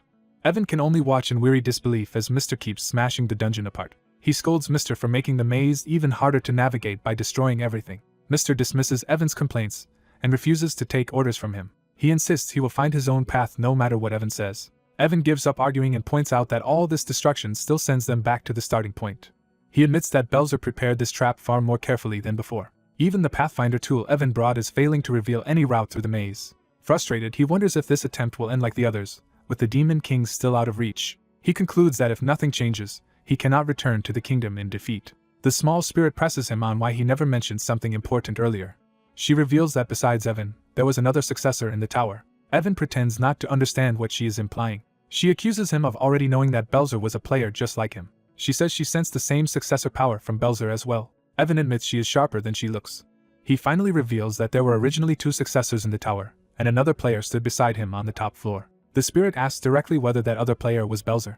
Evan confirms it, and explains that they once believed they had cleared the tower together, but the goddess did not accept that outcome. Because of that, the successor's power was split in two and the pair eventually divided into opposing camps. One side went to the human realm and the other to the demon realm, setting Evan and Belzer on separate paths. When the spirit questions his old promise to grant them the successor's power, Evan insists he was not lying. He explains that incomplete power cannot be properly passed on in the first place. More importantly, he says he has no desire to become this tower's successor anymore. His only real goal now is to kill Demon King Belzer. That confession leaves the spirit shaken. Evan laughs off the heavy revelation and tries to brush it aside as if it were nothing serious. He then turns back to the immediate problem and urges Mr. to help search for a route through the dungeon again. Mr. returns at once, proving Evan right that brute force alone only loops him back to the same place. Evan starts to explain they need to understand the maze first, but Mr. cuts him off and orders him to just follow. Mr. reveals that despite his attitude, he has already found a way out. Evan is caught off guard by that claim. Mr. leads him to a spiral chamber that seems to descend deeper into the dungeon. At the bottom, a refined elf swordsman appears waiting beneath a shaft of light. Seeing that the hero may have escaped the maze, the elf decides he must intervene personally. Meanwhile, Yuta and Kalina are also returned to the chamber with the dragon statue again. Yuta concludes that taking a wrong route in this dungeon resets them back to the beginning. He admits that ordinary methods like marking the walls are useless if everything resets. Kalina notices something odd instead and asks whether the dragon statue was always this small. She focuses on the statue itself as the one thing that may not be resetting normally. Yuta checks and agrees that the statue does seem smaller and rougher than before. That observation suddenly gives him an idea about how the dungeon works. He tells Kalina he thinks he has found the way out. He asks her to trust him and says they should go back the way they came. Kalina is baffled because retracing their steps sounds like the opposite of escaping. She questions what good it could possibly do. Yuta argues that wandering blindly is worse, and insists they need to test his theory. Kalina reluctantly agrees to follow his lead. Together they decide that in a dead end like this, trying something unconventional is their only option. They turn around and retrace their route through the maze. As expected, they are sent back again, but Yuta is no longer discouraged. Instead, he confirms that the result matches exactly what he predicted. He explains that although the chamber looks the same, they have actually advanced one stage forward. He points Kalina toward a new detail and asks her to look carefully. She realizes something important has changed. A torch that was dark before is now lit. Yuta concludes that their goal is to keep searching for these anomalies until every torch is lit. Kalina demands a clearer explanation of what he means by anomalies. She presses him to define the rule precisely. Yuta says an anomaly is simply anything that differs from the dungeon's normal state. He gives the example of a trap appearing where there was none before. He adds that strange structural changes in the dungeon count the same way. From that, he lays out the rule. If they find no anomaly, they move forward, but if they spot one, they immediately turn back. By repeating that process, they can keep progressing until all the torches are lit. Kalina is skeptical that such a game-like rule could really be the answer. Yuta reassures her that it will work and says escaping this kind of puzzle is exactly his specialty. He asks her once more to trust him and follow his instructions. Another torch flares to life as their method continues to work. At last, a sealed passage opens before them. Yuta announces that they have finally opened the path onward. Kalina is amazed that he solved the riddle so quickly, but he plays it off with easy confidence. He explains that he is the sort of person who has played every new game he could get his hands on. That experience let him recognize the dungeon's gimmick the moment he noticed the shrinking statue. Kalina, now impressed, thanks Yuta for getting them through alive. They hurry downward, hoping to reunite with the others. Instead of their companions, they arrive before a vast chamber sealed by imposing doors. They realize they have entered a new place entirely and wonder where they are now. Kalina worries that Mr. and Evan are nowhere in sight. Before they can search further, the elf swordsman suddenly appears behind Yuta and strikes. Kalina intercepts the attack just in time and throws herself into battle to protect him. Their weapons clash as she meets the assassin head-on. The elf praises them for making it this far, addressing them as companions of the hero. He admits that solving Belzer's personal maze proves they are more capable than expected. Yuta joins the fight, refusing to let the enemy act freely while he is still standing. The elf slips past his strike with overwhelming speed and effortless control. He coldly declares that they will never reach the Demon King. Yuta is shocked by how fast the elf moves. He realizes he cannot track the swordsman's motions at all. Kalina launches herself from above in a heavy downward blow to pin him down. The elf evades and counters so quickly that she is forced past him. He unleashes a storm of slashes, multiplying his pressure from every angle. Kalina endures the barrage and keeps her footing despite being driven back. She prepares another committed swing, refusing to yield. The elf slips around her attack and leaves her exposed again. He appears directly behind her before she can recover. Kalina is stunned that he repositioned without her even noticing. The elf raises his blade for a finishing strike. In the same instant, multiple copies or afterimages of him seem to surround Kalina with converging attacks. Kalina realizes he is overwhelming her with simultaneous pressure from all directions. She concludes that trying to catch him with her current weapon is impossible. The elf calmly judges her strength acceptable but dismisses her attacks as far too slow. He starts to say that with such a heavy weapon she can never defeat him. Before he can finish, something shatters at his face and interrupts his composure. Kalina seizes on his insult and repeats it back with rising anger. She opens her inventory and instantly swaps her axe for a massive firearm, challenging him to dodge this instead. Yuta is stunned that her weapon changed in the middle of battle. He immediately understands that she used her inventory window to switch equipment. Even so, he worries that a new weapon alone may still not be enough to beat this boss-level opponent. Kalina fires a devastating burst that floods the chamber with gunfire. The elf avoids the barrage with acrobatic precision, weaving through the impacts. While evading, he produces a small canister from his own inventory. Kalina notices the object too late as it leaves his hand. He sends the canister cutting through the air with his blade's momentum. It detonates on the floor and begins releasing smoke. Recognizing the device, the elf realizes it is a smoke grenade. He understands that from the beginning, Kalina's real plan was not to hit him directly but to blind him first. Kalina instantly draws her blade and takes the initiative. She opens with a sweeping sword strike that forces Graydon to give ground. Without hesitation, she pulls a new weapon from her inventory and switches to a battle staff mid-fight. Graydon barely manages to block the sudden change in attack pattern. The staff begins gathering a dangerous electrical charge. Kalina releases that stored power in a massive lightning blast that tears through the hall. Watching the exchange, Evan is stunned that she can cycle through so many weapons in one battle. He realizes her absurd weapon mastery makes her pitiful base stats almost irrelevant. The smoke clears as the force of her attack settles over the battlefield. Even Graydon, though hurt, laughs in admiration at finally seeing a player this unusual. He admits that changing weapons is one thing, but using completely different weapon types this freely is extraordinary. Still, he calmly prepares a countermeasure instead of panicking. Graydon dismisses Kalina's versatility as a trick and surrounds himself with demonic power. Evan suddenly realizes Graydon has not even begun using his true strength. Kalina understands the threat as Graydon reveals he has used less than a tenth of the ancient demon power sealed in his sword. He warns that if he unleashes the sword's real power, her tricks will mean nothing. Before he can finish, Yuta drops in from above to interrupt him. Yuta catches Graydon completely off guard and stomps him down from behind. The impact detonates through the floor and blasts Graydon into the ground. Yuta pauses, puzzled by how easily the attack landed. Graydon lies sprawled among the rubble while the others gather around the fallen boss. Even unconscious, Graydon leaves them wondering what kind of enemy he really was. Their attention shifts to the hole his body smashed through into the level below. Evan realizes Yuta literally broke through the floor to reach them and escape the dungeon. He awkwardly praises that reckless method as somehow fitting for Yuta. The armored hero laughs and confirms Yuta simply smashed through a wall and declared he had found the way. That story makes clear to Evan that Yuta is far more capable than brute strength alone suggested. Yuta cuts off the chatter and brings everyone back to the real problem. He asks what Graydon's connection is to the Demon King they are hunting. The hero explains that Graydon is Demon King Belzer's butler and the true second-in-command of the demon realm. He reveals Graydon repeatedly appeared as the boss of Belzer's custom dungeons whenever the heroes raided the demon realm. Those raids became especially brutal once Graydon entered his second phase, making normal strategies nearly useless. By sheer luck, Yuta knocked Graydon out before that transformation could happen this time. The hero praises Yuta and Kalina for surviving a fight that should have been much worse. Evan quickly downplays his own role and gives Kalina all the credit. With the boss down, he assumes the dungeon must be cleared and urges everyone to find the exit. He reasons that a cleared dungeon should have opened a way out nearby. Kalina stops him and points out that the exit may not be what he thinks it is. The sealed door from earlier has reopened, glowing with ominous energy. Evan brightens and immediately treats it as their way out. The group heads toward the door, and the hero eagerly talks about using this momentum to defeat the Demon King next. Yuta, however, is tired of this endless process and demands to know when they will finally reach Belzer himself. His impatience turns into open contempt for the Demon King's constant delays. The hero reassures him that they are close and only need to endure a little longer. He claims clearing the next stage should finally bring them to the real Demon King. Trying to rally the party, he urges everyone to push on just a bit more. Evan catches a contradiction and asks how the hero can know that if Graydon's stage was supposedly where he got stuck before. The hero brushes it off by saying it is simply how games work, with a main boss following a mid-boss after a short interval. He laughs off the suspicion and insists that, despite appearances, he is still a game expert. Then he proposes moving on while he checks for any remaining gimmicks. He tells the others to go ahead first and promises to follow after looking around. Evan reluctantly agrees, though his unease remains. The others start toward the next stage and tell him not to linger too long. Once they leave, the hero stays behind alone beside Graydon's unconscious body. His cheerful mask drops, revealing a far colder intent.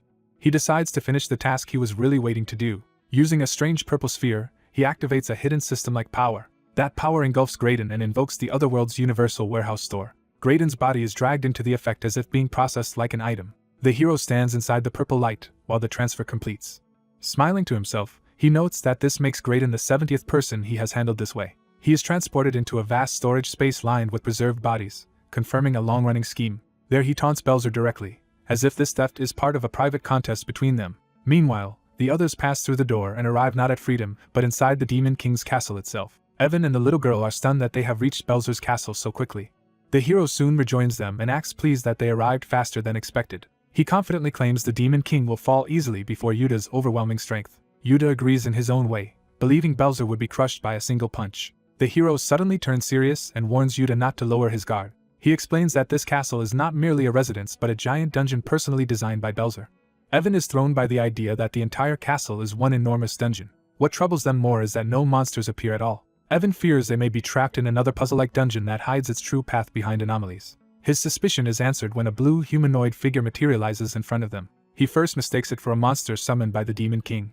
Then he realizes it resembles dummy data rather than a living creature. A voice from above congratulates the heroes for getting this far and mocks Graydon's failure to stop them. Belzer appears and boasts that this time will be different because he has already gathered all of their combat data. He presents the blue figure as something built from their strongest recorded abilities. Belzer proudly calls it his masterpiece, and Evan is horrified by what he is seeing. The construct finishes taking shape in the image of Yuta. Evan can barely process the absurdity of it. The false Yuta advances on the group with unsettling calm. Yuta demands to know what kind of thing dares stand before him. The duplicate answers with contempt, asking how someone so lowly dared imitate his form. Evan is thrown into confusion as it seems there are now two monster misters. He cannot believe raw copied data could produce something this complete. The real Yuta steps forward to test the imposter himself. He laughs at the idea of a puppet pretending to be him. Grabbing the copy, he challenges it to prove it can truly reproduce his fist. He dismisses the thing as a fake that only copied the shape of his punch. The duplicate answers by smashing him in the face with a counterblow. The force sends Yuta flying in tears through the hall. The copy remains composed, as if that exchange proved its point. Evan is shocked that the fake could actually overpower Yuta for a moment. Yuta rises and realizes the problem is not that the copy is too strong, but that it is using his fist incorrectly. He attacks again, demanding that the imitation copy him properly if it dares. This time their fists collide evenly in a direct contest of power. Yuta follows with a spinning kick to keep the pressure on. The duplicate immediately mirrors the same stance and prepares the same technique. It counters by launching upward with a crushing strike that knocks Yuta back down. Yuta lands hard but recovers at once, refusing to be overwhelmed. The copy presses forward with relentless speed. A barrage of mirrored blows rains down as the two trade the same martial movements. Watching from the side, Evan is horrified that the fake is fighting Yuta on equal footing. Yuta senses something even stranger in the exchange. To him, it feels as though the real one being pushed back might actually be himself. The duplicate abruptly changes tactics and summons a modern firearm from the warehouse system. Kalina instantly reacts and fires a precise shot to intercept it. The copy calmly raises the gun and takes aim anyway. A warehouse shield manifests and blocks Kalina's bullet before it can land. The projectile is stopped cleanly by the summoned barrier. Kalina is stunned that the enemy can use the same inventory trick she relies on. Even while trading blows with Yuta, the copy keeps the warehouse shield active to neutralize her support fire. That realization leaves Kalina momentarily speechless.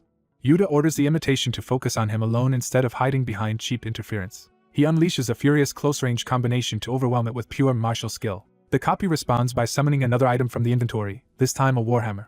It equips the weapon and shifts into a hammer-based combat style. With a devastating six-path smash, it blasts Yuta away in a violent explosion. Evan cries out as Yuta is sent crashing back. Belzer laughs in delight, thrilled that his creation is performing exactly as intended. He reminds them that the construct was built from the strongest data they provided him. The copy now stands armed with a massive hammer, and Belzer warns that even all four of them together are not guaranteed victory. The hero curses Belzer's arrogance, but he cannot deny the danger of the situation. He admits he never expected Belzer to duplicate Yuta's abilities this completely. Evan finally understands that Belzer had been preparing for them all along rather than merely waiting at the end. The hero rushes to check whether Yuta is still alive after the blast. He grimly repeats Belzer's warning that defeating this thing may require all of them working together. Yuta answers with a laugh, taking the challenge as an insult rather than a setback. He refuses to accept that some lowly imitation could truly mimic his martial arts. Though he admits the trick is impressive, he treats it as nothing more than an interesting counterfeit. He plants his foot and prepares to show the difference between imitation and mastery. Calling on the first King Asura style, he dares the copy to reproduce a real martial art. He follows with Destruction Extreme Annihilation Strike, pouring overwhelming force into a finishing blow. The attack detonates across the hall in a massive fiery blast. Yet from within the explosion, the copy emerges still standing. It calmly reaches into the warehouse again and summons a sword. To everyone's disbelief, it calls forth the Holy Sword of Asterion and begins invoking celestial judgment. Evan is stunned because that is not Yuta's power at all. He realizes in horror that the copy is now using his own skill as well. The false Yuta unleashes the Holy Sword of Asterion with celestial judgment, combining Evan's ability with Yuta's body. Yuta is forced into the air as the attack bears down on him. He answers with another ultimate martial strike, meeting the holy attack head-on. Their clash erupts into a catastrophic explosion that engulfs the chamber. When the smoke begins to clear, the battlefield falls eerily quiet. Yuta emerges unimpressed and judges the imitation to be far weaker than it pretends. He explains that the copy lacks the internal energy in its dantian needed to use blast at full power. Against a puppet missing that core foundation, he decides this level of strength is more than enough. The damaged construct staggers as the system reports critical damage, confirming Yuta has found the flaw that can break Belzer's masterpiece. As the enemy fortress pushes its last defensive system to maximum output, the battle suddenly escalates. The party realizes a final defense has been triggered and braces for something worse. Their fear proves right when the summoned boss enters a second phase far earlier than expected. The transformed guardian confronts Evan, and the demon king mocks it as a stubborn puppet. He taunts Evan as if this desperate resistance is the creature's final struggle before death. Instead of wavering, the boss charges straight at him. Mid-attack, it pulls a battle axe from inventory and arms itself for a finishing blow. It launches Evan's Earth Splitter technique from above, aiming to crush him outright. Evan answers with a single explosive counterstrike. His blow overwhelms the attack and smashes into the Guardian with devastating force. The system immediately reports that more than half of the defense data has been destroyed. Recovery fails, and Evan seizes the Guardian by the face before it can stabilize. He drives it into the ground hard enough to make the system spiral into repeated errors. The final defense shuts down completely, and the link system is declared beyond repair. Evan dismisses the imitation as worthless trash and finishes it without hesitation. Outside, the castle looms under the moon as the ruined defense collapses. The defeated boss begins to break apart and vanish. Far above, the Demon King's control interface flashes a fatal error. He learns that the dungeon boss summoned by player Nim is dissipating and is stunned by the absurd skill that caused it. What unsettles him even more is that Evan did not just wreck the dungeon but forced the defense system itself to shut down. Even so, he laughs it off and admits this attempt was never going to be easy either. He reveals that he has prepared a special measure specifically to stop Evan. This time, he vows to personally crush Evan's plans with his own hands. Meanwhile, the heroes finally reach the cathedral-like heart of the castle. Stepping inside, they realize they have arrived at the last threshold. The massive doors before them are identified as the entrance to the final stage where the Demon King waits. The knight proudly celebrates that his gamble paid off and they reach the end quickly. He openly credits Evan for clearing the remaining monsters in a single blow and carrying them this far. The others silently recognize that without Evan, reaching this point would have been far harder. The final doors open, inviting them into the last chamber. The knight rallies everyone to work together and bring down the Demon King. But once inside, he notices something is wrong. The supposed final enemy is nowhere to be seen, and the knight cannot understand where he went. He wonders if the Demon King actually abandoned his own castle and fled. Instead, the castle detects intruders and automatically activates an annihilation protocol. The system releases toxic gas throughout the entire area, turning the chamber into a death trap. The brown-haired young man and Kalina immediately realize the gas is poison. As the fumes spread, they are horrified that the Demon King would resort to poison gas at all. The Demon King appears wearing a gas mask and smugly introduces the poison as his newly prepared Venomex. He declares that from the moment they inhaled it, their deaths were guaranteed. The castle keeps pumping more poison into the room as the protocol continues. The party is shaken by the realization that the Demon King has weaponized the entire castle against them. Even the knight and Kalina begin struggling as the gas takes hold. Watching their distress, the Demon King confirms that the poison is working exactly as intended. He keeps savoring their panic and boasting about the strength of Venomex. At the same time, he manipulates the system while continuing his threat. He spreads his arms and declares that they were dead the moment the trap began. The system warns that the toxic concentration is still rising toward lethal levels. The knight orders everyone to hold their breath, knowing that inhaling more means certain death. Evan calmly produces antidote potions and starts distributing them to the others. Before the Demon King can enjoy the result, the long-haired warrior lunges at him. His kick lands cleanly and interrupts the Demon King's smug control of the battlefield. The Demon King is forced to admit that Evan can still move normally even after breathing the poison. He tries to convince himself Evan is only pretending to be unaffected. To test that, he draws a stronger poison injector. He dives in and stabs Evan directly, expecting the new toxin to finish what the gas could not. Evan barely reacts, studying the injector with mild curiosity instead of pain. The Demon King warns that this poison is even stronger than the last, and should be impossible to endure. He explains that a single hit should rot Evan's arm and collapse his organs. Evan answers by blasting him away before the poison can matter. He dismisses the attack as meaningless. Then he reveals the reason. His body has already reached absolute poison immunity. With the Demon King's control disrupted, the annihilation protocol crashes and the toxic gas begins to dissipate. Freed from immediate death, the brown-haired young man drinks the antidote Evan provided. He gratefully realizes Evan saved his life. As the chamber clears, the knight calls the Demon King a lunatic for trying to kill everyone the moment they entered. The young man admits that without Evan's help, he and Kalina would already be dead. Evan downplays it, saying he merely handed out antidotes. The knight cheerfully explains that he brought plenty of emergency supplies just in case. Kalina quietly blames herself for lowering her guard and not preparing as carefully as Evan did. She formally thanks the knight for saving her with the antidote. He redirects that gratitude toward the man who truly carried them here. The long-haired warrior states plainly that they only reached this point because of Evan. The knight agrees and marvels at how quickly Evan finished the stage. To him, Evan's pace is practically a speedrun. The long-haired warrior then reminds the knight of the promise he made. Having defeated the Demon King as requested, he demands the promised power immediately. The knight's answer begins with an unsettling smile. He claims he has not forgotten the deal at all, but while facing the quest interface, he reveals that all he has to do now is press the completion button. He assures the warrior that doing so would let him fully obtain the successor's power. The system confirms the Demon King has been defeated and asks whether the quest should be completed as is. Instead of finishing it, the knight reflects on how hard he worked to clear this quest. He recalls the endless replacements, shifting dungeon gimmicks, and constant frustration. Even the butler-like boss still haunts him as one of the worst parts of the ordeal. The young man notices Evan's silence and growing unease. Trying to be considerate, he urges Evan to hurry and complete the quest. The knight hesitates and admits the journey was not entirely miserable. He remembers how the world treated him like a hero and let him enjoy privileges and wealth. He even fondly recalls using divine authority to indulge himself with admiration and romance. That thought makes him realize that completing the quest would end the life he has grown attached to.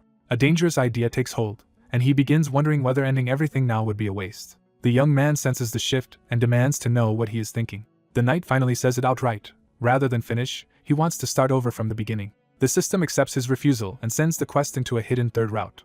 It announces that all tower data except the successors will be reset, and a countdown begins. The young man is stunned and asks what the knight thinks he is doing. He cannot understand why anyone would throw away everything after coming this far. The knight answers that he likes his life in the tower too much to let it end here. He confesses that what he truly wants is to enjoy this world forever. He explains that if he ever failed to clear the quest before the time limit, the Demon King would simply win, so he needed another method. That method was to exploit a bug that let him repeatedly reset the tower instead of truly finishing it. He coldly warns the young man that his data will soon be erased along with the reset. The long-haired warrior realizes the knight used all of them as tools to trigger another reset and thanks him with bitter disgust. The knight only laughs harder, already imagining doing it all again after the world rewinds. Before he can finish gloating, a massive cube-like artifact drops into the chamber. It crashes down beside him and shatters his composure. The Demon King reappears and reminds Evan that he never intended to let the reset happen. The system announces that the quest has been modified and that resetting the tower is no longer possible. The Demon King reveals that the bug Evan relied on has been completely patched by his own hand. Evan is forced to confront the impossible claim that the Demon King personally rewrote the system. He rejects it at first, insisting that even the Demon King should not be capable of that. In response, the Demon King tears into the demon realm itself, showing he can directly tamper with the tower's underlying structure. A system barrier instantly traps Evan in place. System overdrive activates, and movement restriction locks Evan down for 10 full minutes.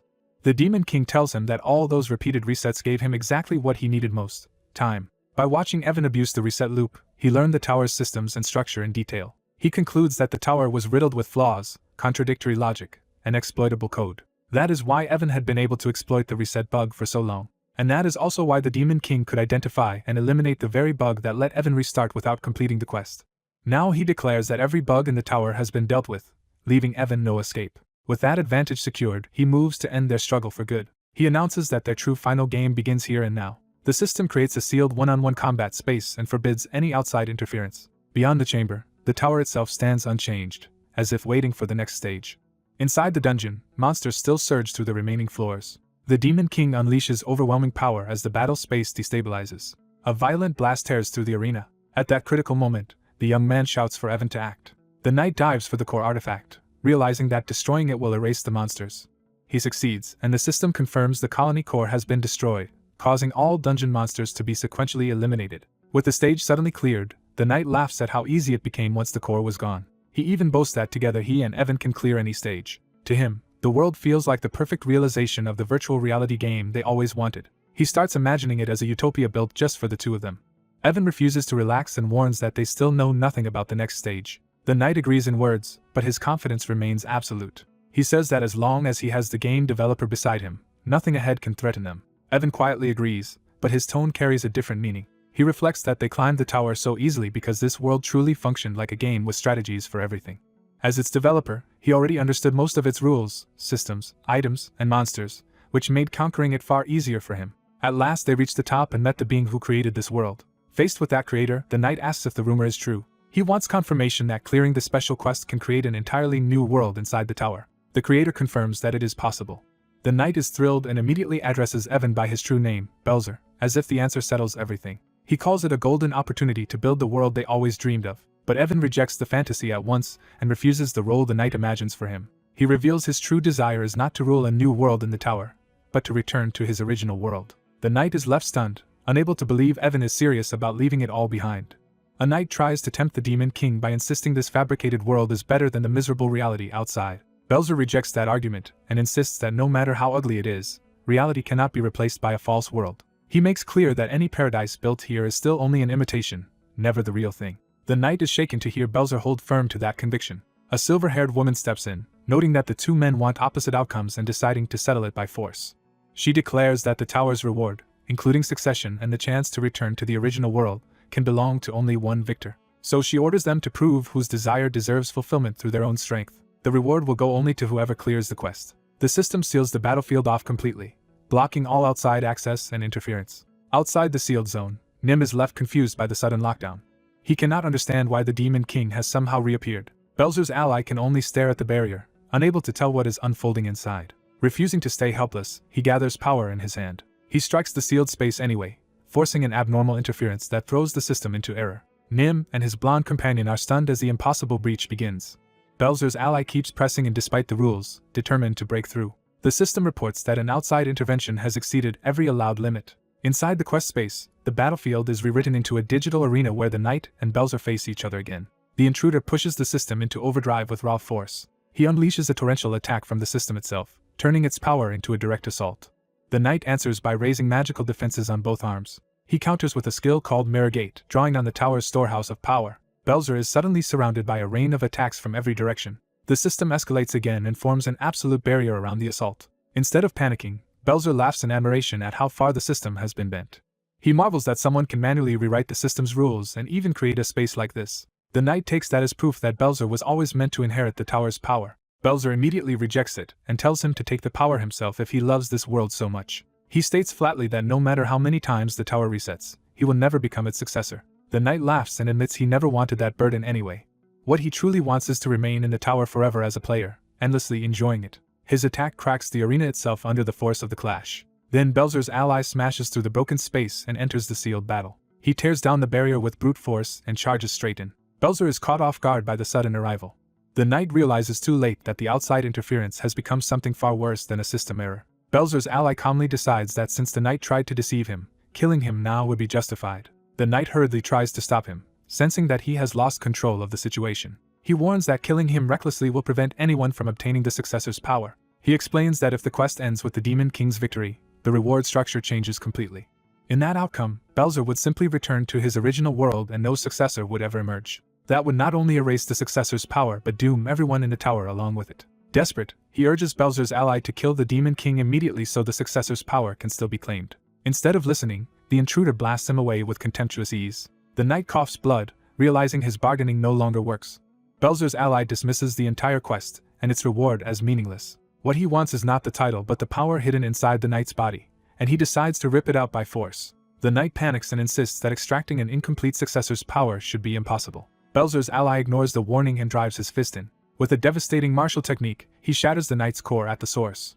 The knight's body convulses as the blow destroys him from within. The system confirms the impossible has happened and that the successor's power is being forcibly extracted from the player's body. Belzer can only stare in disbelief at the monstrous strength of the man who just overpowered the system itself. He realizes this intruder is not merely breaking the tower's rules but tearing the successor's power free without any restraint at all. To such a man, the tower's system is no more than a child's toy. The system suffers a fatal collapse and forcibly terminates the quest. The arena fills with smoke as the artificial space begins to fail. The knight lies broken and coughing, barely alive. Even in that state, he laughs and admits he knew from the start that this man was absurdly strong. Belzer's ally looks at the extracted power in his hand and cannot believe such a ridiculous feat was possible. The dying knight understands that this is truly the end for him. With the successor's ritual failed and no one inheriting the tower, he bitterly concludes that everything was pointless. He regrets ever forcing the issue and admits he should have simply let Belzer take the reward. He realizes that if he had done that, they would never have been dragged into this lethal ritual at all. He condemns the entire quest as a disgusting game that only ends when one of them dies. Outside, the tower stands ominously as the consequences of the collapse spread. Yet the knight still declares that this round ends in his own victory over Belzer. He insists that he will now inherit the tower's power and realize the world he dreamed of inside it. Belzer, wounded and kneeling, is left speechless by that delusion. The knight grins as if he still believes he can seize everything. Belzer demands to know why he did not take the tower's power earlier if that was truly his goal. He points out that if the knight had accepted the quest from the beginning, either of them needed to die. Then Belzer reminds him that this world is only an illusion created by Ashwa. Because of that, he says, building another illusion inside her illusion is empty and worthless. He tells the knight to stop hesitating and kill him if he truly believes in this false paradise, though he admits he would likely make the same choice again. Belzer names Evan, not himself, as the true winner of this quest. The knight rejects that idea outright. He refuses to let the quest end this way and reaches for the system again. But Belzer suddenly understands that the quest world resembles the kind of game Evan always dreamed of. He realizes Evan genuinely loved conquering the dungeons and gimmicks Belzer designed. So Evan intended to remain here forever with Belzer, never clearing the quest at all. He wanted to stay inside this perfect game indefinitely rather than leave it behind. The system announces that the successor's ritual is terminated, no successor has appeared, and all tower data will be deleted. As his body begins to break apart, Evan is hit by a wave of regret. He confesses that what he really wanted was simply to keep enjoying more of the games Belzer created. Even knowing it was an illusion, he still loved this world, but Belzer cuts through that attachment as childish delusion. Belzer asks what value there is in clinging so desperately to a world built by someone else. Evan falters, wounded both physically and emotionally. Belzer condemns a life spent repeating a finished game on a stage and under rules made by others. A real man, he says, must stand in the real world on his own feet. A comfortable illusion can never become real life. Those words shake Evan, who has never truly faced what the real world means for him. He can only laugh weakly at the cruelty of hearing that truth now. Since he is already dying, he wonders whether any of it matters anymore. Still, he tries to comfort himself by recalling that he lived a lively life full of adventure and pleasure. Measured that way, he decides his life was not entirely bad. As he continues to dissolve, he says that if there is another chance, he may try living in the real world instead. The system confirms that the player's data has been completely deleted and the battle zone can no longer be maintained. Belzer's ally stands with the extracted power while Nim watches from a distance as the arena shuts down. Nim and his companion are stunned to see Belzer alive and safe. They immediately demand to know what happened inside and what became of Evan and the Demon King. Belzer's ally answers that Evan lost the successor's power and vanished from this world forever. He adds that they will never see Evan here again. Nim struggles to grasp that Evan has truly disappeared. Belzer's ally explains that the man who intervened stripped Evan of his power, causing the quest to end in Belzer's victory.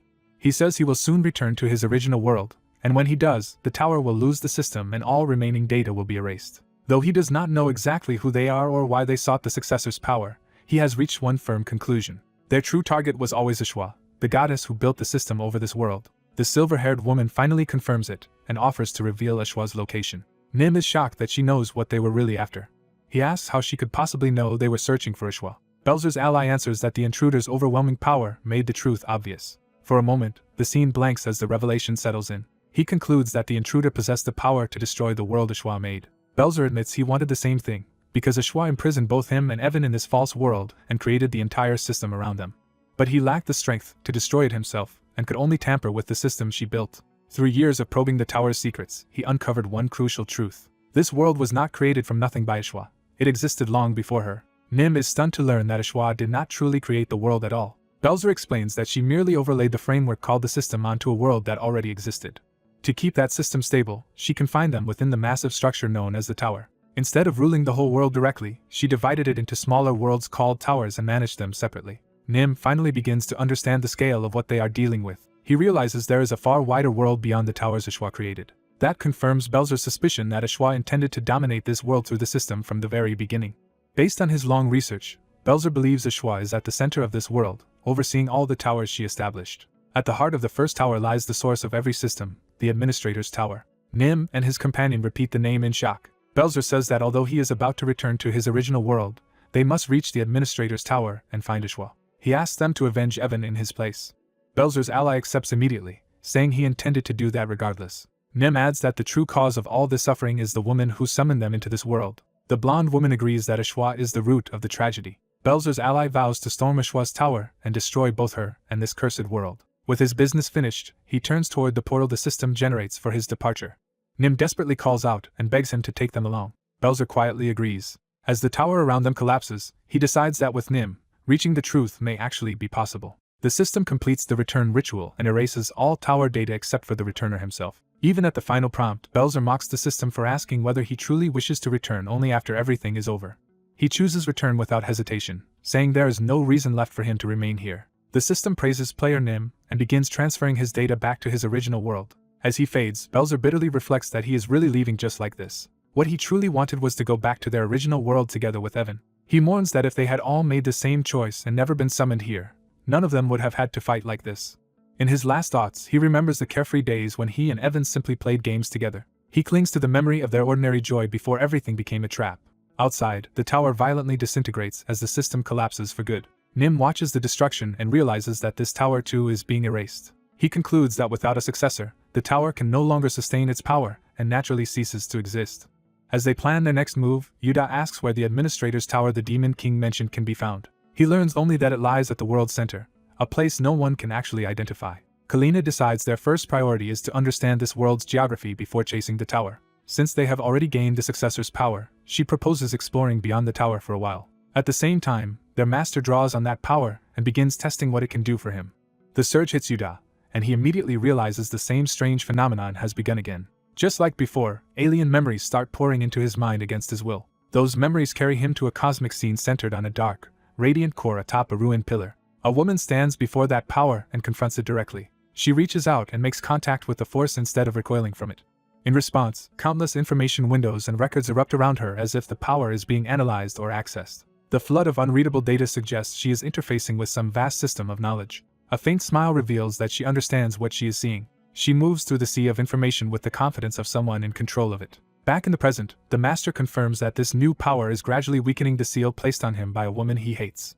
Even so, he judges the amount he has recovered far too small to restore his dantian.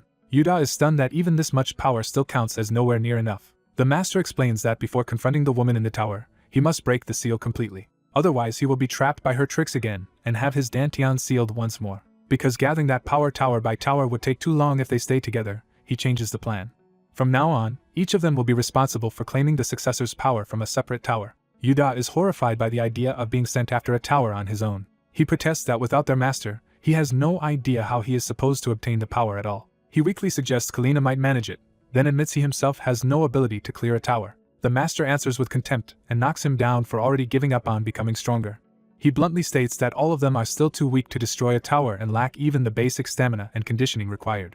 Then he offers a brutal solution, promising that his special training will completely remake them. With absolute confidence, he vows to forge them into people stronger than anyone else. The promise quickly gives way to the harsh reality of what his training means. Yuda is thrown straight into combat drills and forced to attack with everything he has. The master instantly overwhelms him and sends him crashing through the air. Yuda slams into the ground, battered before he can even mount a proper offense. The hit leaves him coughing blood and barely conscious. He begs for mercy, but the master shows no sympathy. Yuda complains that every spar leaves him feeling as if his whole body is about to break. He sees no point in training that ends in a second before he can even swing his sword properly. The master calls him a fool for learning nothing from repeated beatings. He tells Yuda that the point of sparring is not sword form for its own sake. What matters is discovering how to stop his fist and finding any possible way to win, then refining those methods relentlessly. Without that desperate resolve, Yuda will keep being blown away by the same punch forever. Yuda finally grasps the lesson and wonders if he must enter every match ready to die. He concludes that he must use any means necessary and fight with the intent to cut his opponent down. The master approves that shift in mindset at once. Encouraged, Yuda asks him not to take back those words later. He commits himself to fighting dirty if that is what it takes to survive and win. Reviewing their past sparring, he realizes the master had always waited for him to attack first. He understands that those earlier matches were lenient in their own way, because the master was holding back for his sake. The real pattern becomes clear to him. Every time he prepared to swing, the master's fist arrived first. So Yuda devises a trick instead of charging honestly. He feints an attack to bait out the punch and create an opening. When the master reacts, Yuda believes he has finally created his chance. He is wrong, and the master still lands the blow before Yuda can capitalize. Nova cries out in alarm as Yuda is struck again. The master dismisses the ploy as clumsy, though he admits it was not entirely bad. He tells Yuda to make the deception more convincing next time. That night, after the punishment ends, the group regathers around a campfire. Kalina tends Yuda's wounds and is relieved that he was not seriously injured. She reassures him that the damage is manageable and expects him back in training the next day. Her calm confidence makes the ordeal sound routine rather than cruel. Yuda laughs in exhausted relief, even while knowing tomorrow will be another nightmare. Trying to lighten the mood, he marvels that Kalina seems capable of everything from swordsmanship to firearms to healing. That admiration turns into self-pity as he wishes he had even one thing he was naturally good at. He asks what he must do to become like her or their master and find a strength of his own. He knows he needs enough real power to destroy a tower himself instead of leaning on Ashua's manufactured stats. Kalina answers by revealing that she once started out just as helpless, unable even to handle a single long sword. She says her lack of talent extended to every weapon, and that failure got her denied recognition as a warrior and exiled from her village. Yuda is shocked to hear that someone like her was once cast out as worthless. She explains that the world she came from valued only inborn talent. Because of that belief, people were forced into narrow paths from childhood. Each person chose the weapon supposedly best suited to them before adulthood and trained only with that one. Her current style of freely using many weapons would have been unthinkable in that world. Even after being expelled, however, she refused to give up. Determined to be acknowledged no matter what, she trained with every weapon she could find until she earned recognition at last. That effort made her famous as the weapon master, someone who could wield anything. Yuda is deeply impressed that she achieved all of that through sheer persistence rather than talent. Kalina tells him not to despair just because he feels lost now. She assures him that any path pursued without giving up will eventually leave a mark. Her point is simple: effort accumulates, even when progress is invisible at first. The next day, the master's special training resumes without mercy. Yuda is forced into repeated one-on-one sparring sessions, sometimes 3 times a day and sometimes 5. He gets knocked unconscious in every match, yet he can feel himself changing little by little. Eventually he learns to parry some of the master's attacks and even control the Holy Sword's magic without relying on stats. After more time passes, that slow progress begins to show in battle. Yuda can now stand his ground and meet the master's pressure instead of being instantly erased. The master acknowledges the improvement, but immediately demands more. He warns that such shallow attacks still cannot draw even a drop of his blood. Yuda accepts that he can now block some punches, but knows defense alone is not enough. His real problem is that he still has no way to actually hurt his opponent. Since ordinary swordplay will never bridge that gap, he turns to a technique he has barely used before. He gathers all the Holy Sword's magic into a single point for one decisive strike. That concentrated attack erupts as the Holy Sword of Asteria. The blow detonates into a holy pull flash powerful enough to tear up the ground. The master endures the blast and remains standing. Instead of anger, he finds the result amusing. Then he reveals that Yuda has finally managed to make him bleed. He praises the strike as truly excellent, and says it is now strong enough to shatter the towers created by the woman he despises. With that, he declares Yuda's training complete. On the 3rd day of training, Kalina begins her own attempt to break past her limits. She practices alone with relentless focus, driving her blade through the air again and again. Her concentration sharpens as she searches for the same breakthrough Yuda found. She channels power into a branch, and uses it to smash through falling logs. The hardened branch survives impacts that should have destroyed it. Even so, Kalina judges the result insufficient. To reach the master's level, she knows she must go beyond her current ceiling. The master admits her swordsmanship is already respectable. But he also says that cutting down a few trees with one swing still falls short of true mastery. He sets a harsher standard, telling her that a real expert should be able to shatter a massive boulder with nothing more than a wooden branch. To prove the point, he demonstrates the feat himself. With a single branch, he blasts apart a huge rock as if it were brittle clay. He tells her that if she were truly expert, even a simple stick would be enough to destroy something that large. Kalina asks to spar with him the way Yuda did, hoping battle will force her growth. She believes she needs an opponent far stronger than herself to break through. The master rejects that idea and says sparring with him is not what she needs right now. Unlike Yuda, he tells her to stop relying on weapons and techniques and instead train her own inherent strength. Her task is to break a boulder with a branch, just as he did, before he will even consider sparring. Until she can do that, he refuses her request. By the 4th day, Kalina is still locked in that impossible training. She keeps striking the boulder with all her power, but the branch only splinters. Every attempt ends with the wood breaking apart, while the stone remains untouched. The repeated failures leave her frustrated and no closer to the answer. She vents her anger at the absurdity of the task. Yuda and Nova watch from a distance and note how completely she has thrown herself into training. Yuda admires her dedication but worries she may collapse if she keeps pushing without rest. He thinks even special training should allow some breaks. Nova points out a crucial difference between Kalina and the others: she still retains her stat system. Because that system remains active, no matter how hard she trains, her growth may still be capped by fixed values. Yuda realizes the system may actually be suppressing Kalina instead of helping her. He wonders whether breaking her status window, as happened to him, would free her from that limit. Nova says it should be possible in principle, the same way his own status window was broken. But she immediately warns that doing it recklessly could kill Kalina. The status window is directly tied to a player's life force, so if it disappears, that life force should drop to 0. Yuda is horrified by the implication that breaking Kalina's window could cost her life. He objects that if that were true, he and the others should have died when their own windows shattered. He points out that they should have vanished on the spot just like Lee Chanwoo. Nova admits she does not fully understand that contradiction either. Still, she insists that destroying Kalina's status window is not the answer to surpassing her limits. She believes their master already knows this and is deliberately steering Kalina elsewhere. Whatever breakthrough Kalina needs, it is something she must discover on her own. By the 5th day, Kalina is still hammering away at the same impossible lesson. She pours more power into the branch and slams it into the boulder again. The strike carves a glowing line across the rock but still fails to break it. The branch shatters instead, leaving only broken pieces at her feet. Exasperated, she wonders how anyone could possibly break a boulder with a branch at all. She has swung it thousands of times and still cannot even leave a proper scratch. That frustration makes her reconsider what kind of strength the master actually used. A new thought stops her cold as she questions whether it was really just raw power. She begins to suspect the boulder was not shattered by physical force alone. If it had been, the branch should have snapped under the same impact. Instead, the branch had seemed to turn into steel, neither breaking nor bending. Kalina concludes that the master must have used his own specialized energy to harden the branch itself, and that hidden principle may be the key she has been missing. From the start, Kalina realizes her training was never just about becoming stronger. To break the giant boulder, she understands she must also harden the branch she uses as a weapon. She puts that insight into practice and makes the branch strike with the toughness of steel. As the forest settles, Her master approaches to judge the result. He stops before her, recognizing that her breakthrough has finally come. He declares that she has reached enlightenment at last. In his eyes, her skill has risen to the level of a true expert. Satisfied, he asks what she wants to do next if that is truly her wish. Kalina answers that there is no need for a final spar, because she already has her answer. Instead of accepting his test, she calmly takes up her weapon. She launches straight at him to prove her growth through action. Her master meets the charge in midair, and their weapons clash at high speed. Even after the exchange, he notices her branch has become strong enough to damage his own. The force of her attack tears through the space behind him, showing how far she has advanced. Kalina concludes that a sparring match is no longer necessary.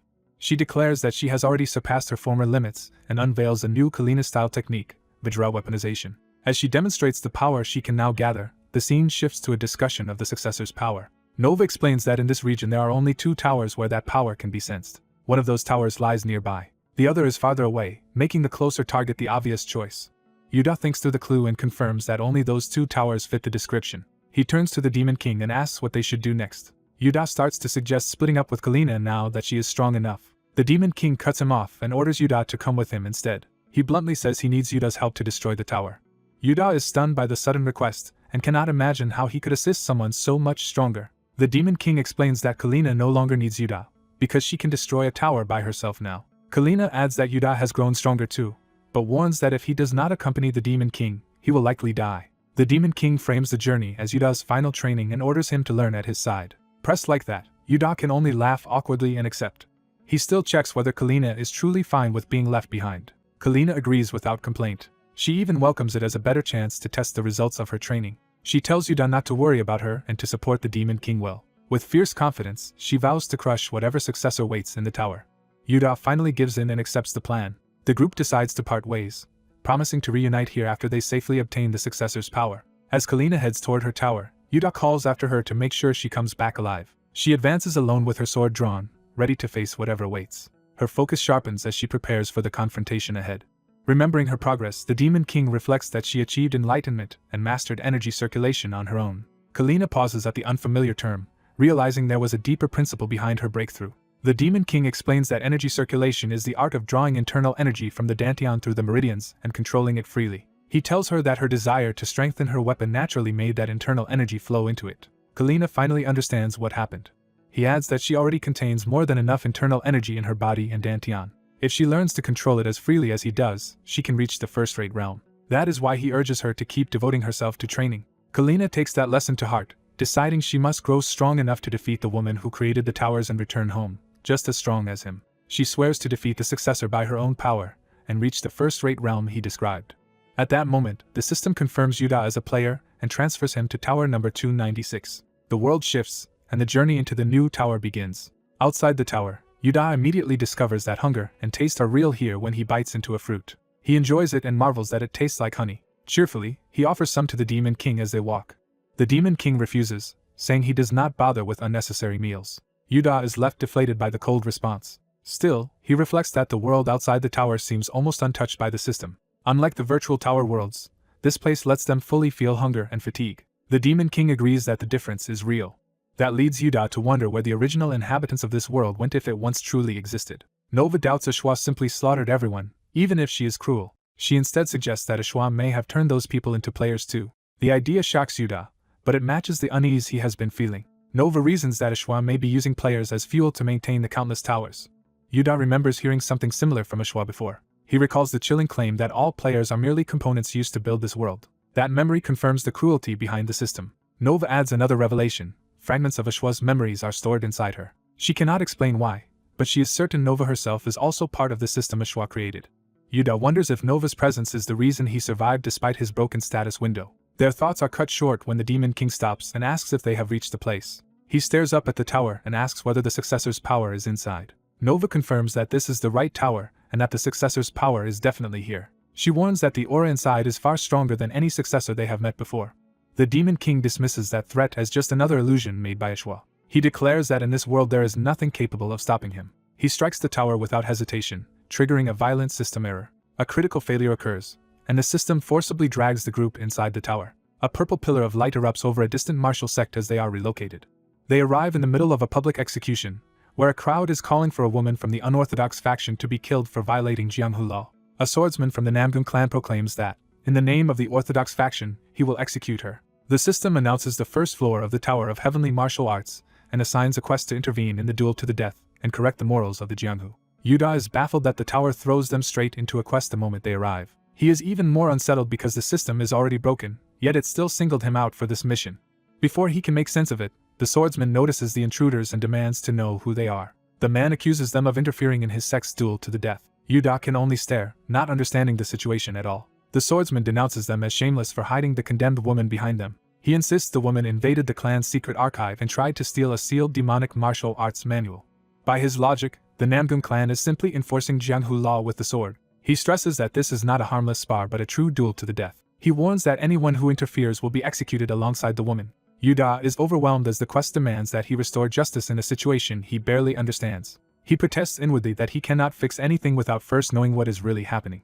Trying to reason it out, he concludes that every entering player must be assigned a specific quest. Otherwise, there would be no reason such a strange mission would suddenly be forced on him and the Demon King. For the moment, he decides the only option is to stop the duel somehow. But before he can act, the swordsman mocks their arrogance and advances. The Demon King answers the insult with open contempt and asks whether the man has a death wish.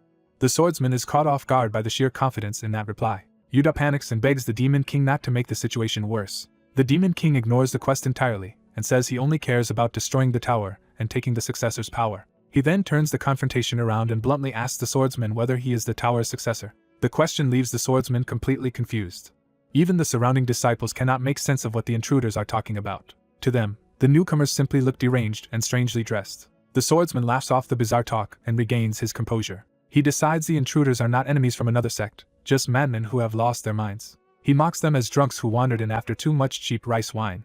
With that judgment made, he tells them to leave while he is still being merciful. Instead, he lunges at the Demon King to drive him out by force. The Demon King meets the attack head-on with nothing but raw power. He warns that if they refuse to reveal where the successor's power is, he will kill everyone here. The swordsman tries to recover and strike again. The onlookers are stunned that a famed Namgung swordsman was repelled by brute force alone. They insist it must be impossible and assume their young lord simply let his guard down. But the swordsman himself realizes something is deeply wrong with that explanation. He knows that hiding one's presence so completely should only be possible for someone at the peak realm, which means this stranger may be far from ordinary. Even so, pride pushes him to praise the Demon King's strength while preparing to crush him properly. He sneers that brute force means nothing against true martial arts. He draws on the Namgung clan's swordsmanship and prepares to display it. He boasts that the Namgung sword is the greatest blade under heaven. He unleashes the blue sky righteous sword art. Its second form descends in a lethal arc aimed straight at the Demon King. The Demon King answers with a single punch and shatters the attack. The impact tears up the courtyard and sends the swordsman flying. For a moment, everyone can only stare at the devastation in disbelief. The disciples look toward their fallen lord in horror. They cry out Namgung Jinhui's name in panic. Yuda is left speechless by how quickly the situation has spiraled out of control. Jinhui, bloodied and broken, can only rage that his clan's rising star was defeated by a nameless ruffian. Yuda realizes they have made things far worse instead of correcting anything. He decides he has to stop the Demon King before the disaster grows. He pleads with him to stop rampaging, warning that they will never clear the quest otherwise. Before he can finish, the system declares the quest failed. Because they failed to correct the morals of the Jianghu, the system returns them to the quest's starting point. Yuda is stunned to realize they have been rewound. The system restarts the first floor, confirming his fear that the quest will loop until they clear it. The mission to intervene in the duel and correct the morals begins again from the start. Back at the beginning, the three stand once more in the courtyard under the purple reset light. Even the Demon King is momentarily confused by what just happened. Jinhui, restored as if nothing occurred, is once again standing before them. The Demon King reluctantly accepts that they must clear the tower's quests if they want to advance. Yuda explains that ignoring the quest's direction causes time itself to rewind to the beginning. The Demon King realizes Yuda is referring to the blue command windows. Yuda seizes the chance and suggests they start by following the quest and correcting the morals as instructed. He argues that obtaining the successor's power will require clearing the quest first. Before they can settle on a plan, the reset scene repeats and Jinhui again demands to know who they are. The loop begins anew with the same accusation that they are sex scoundrels interfering in a duel to the death. After being forced to restart the quest because of the player, the protagonist reflects that he has learned one crucial lesson. When trying to stop a duel to the death, he realizes violence must be avoided completely. So he steps in and argues that they came all this way to resolve the duel's underlying misunderstanding, not simply let it end in bloodshed. He acknowledges Lord Namgung Jinhui's anger but insists the accused woman may have her own reasons and deserves to be heard first. Namgung Jinhui rejects that appeal at once, scoffing that there is no misunderstanding in a case involving a stolen demonic martial arts manual. He declares the woman a surviving member of the sinister Black Moon sect who trespassed into his clan's secret archive, and says her motives do not lessen her guilt. He escalates from refusal to threat, warning that anyone who interferes will be judged as sinners alongside her. Even under that pressure, the protagonist nervously keeps pushing, arguing that without hearing her out there is no way to set the situation morally right. As he desperately searches for a non-violent way to stop the duel, the player suddenly acts on his own and lunges in. Ignoring the plan entirely, the player charges straight toward the confrontation at full speed. The protagonist is horrified, realizing too late that the player is doing exactly what he was trying to prevent. The player openly refuses to obey the system's blue window commands, dismissing the protagonist's restraint. Instead, he decides that the Jianghu's morals will be corrected by force. His strike collides with the system's restrictions, triggering an error as the quest begins to break under his defiance. Smirking through the failure warning, the player insists he will impose his own justice even as the system declares that he has deviated from the quest path.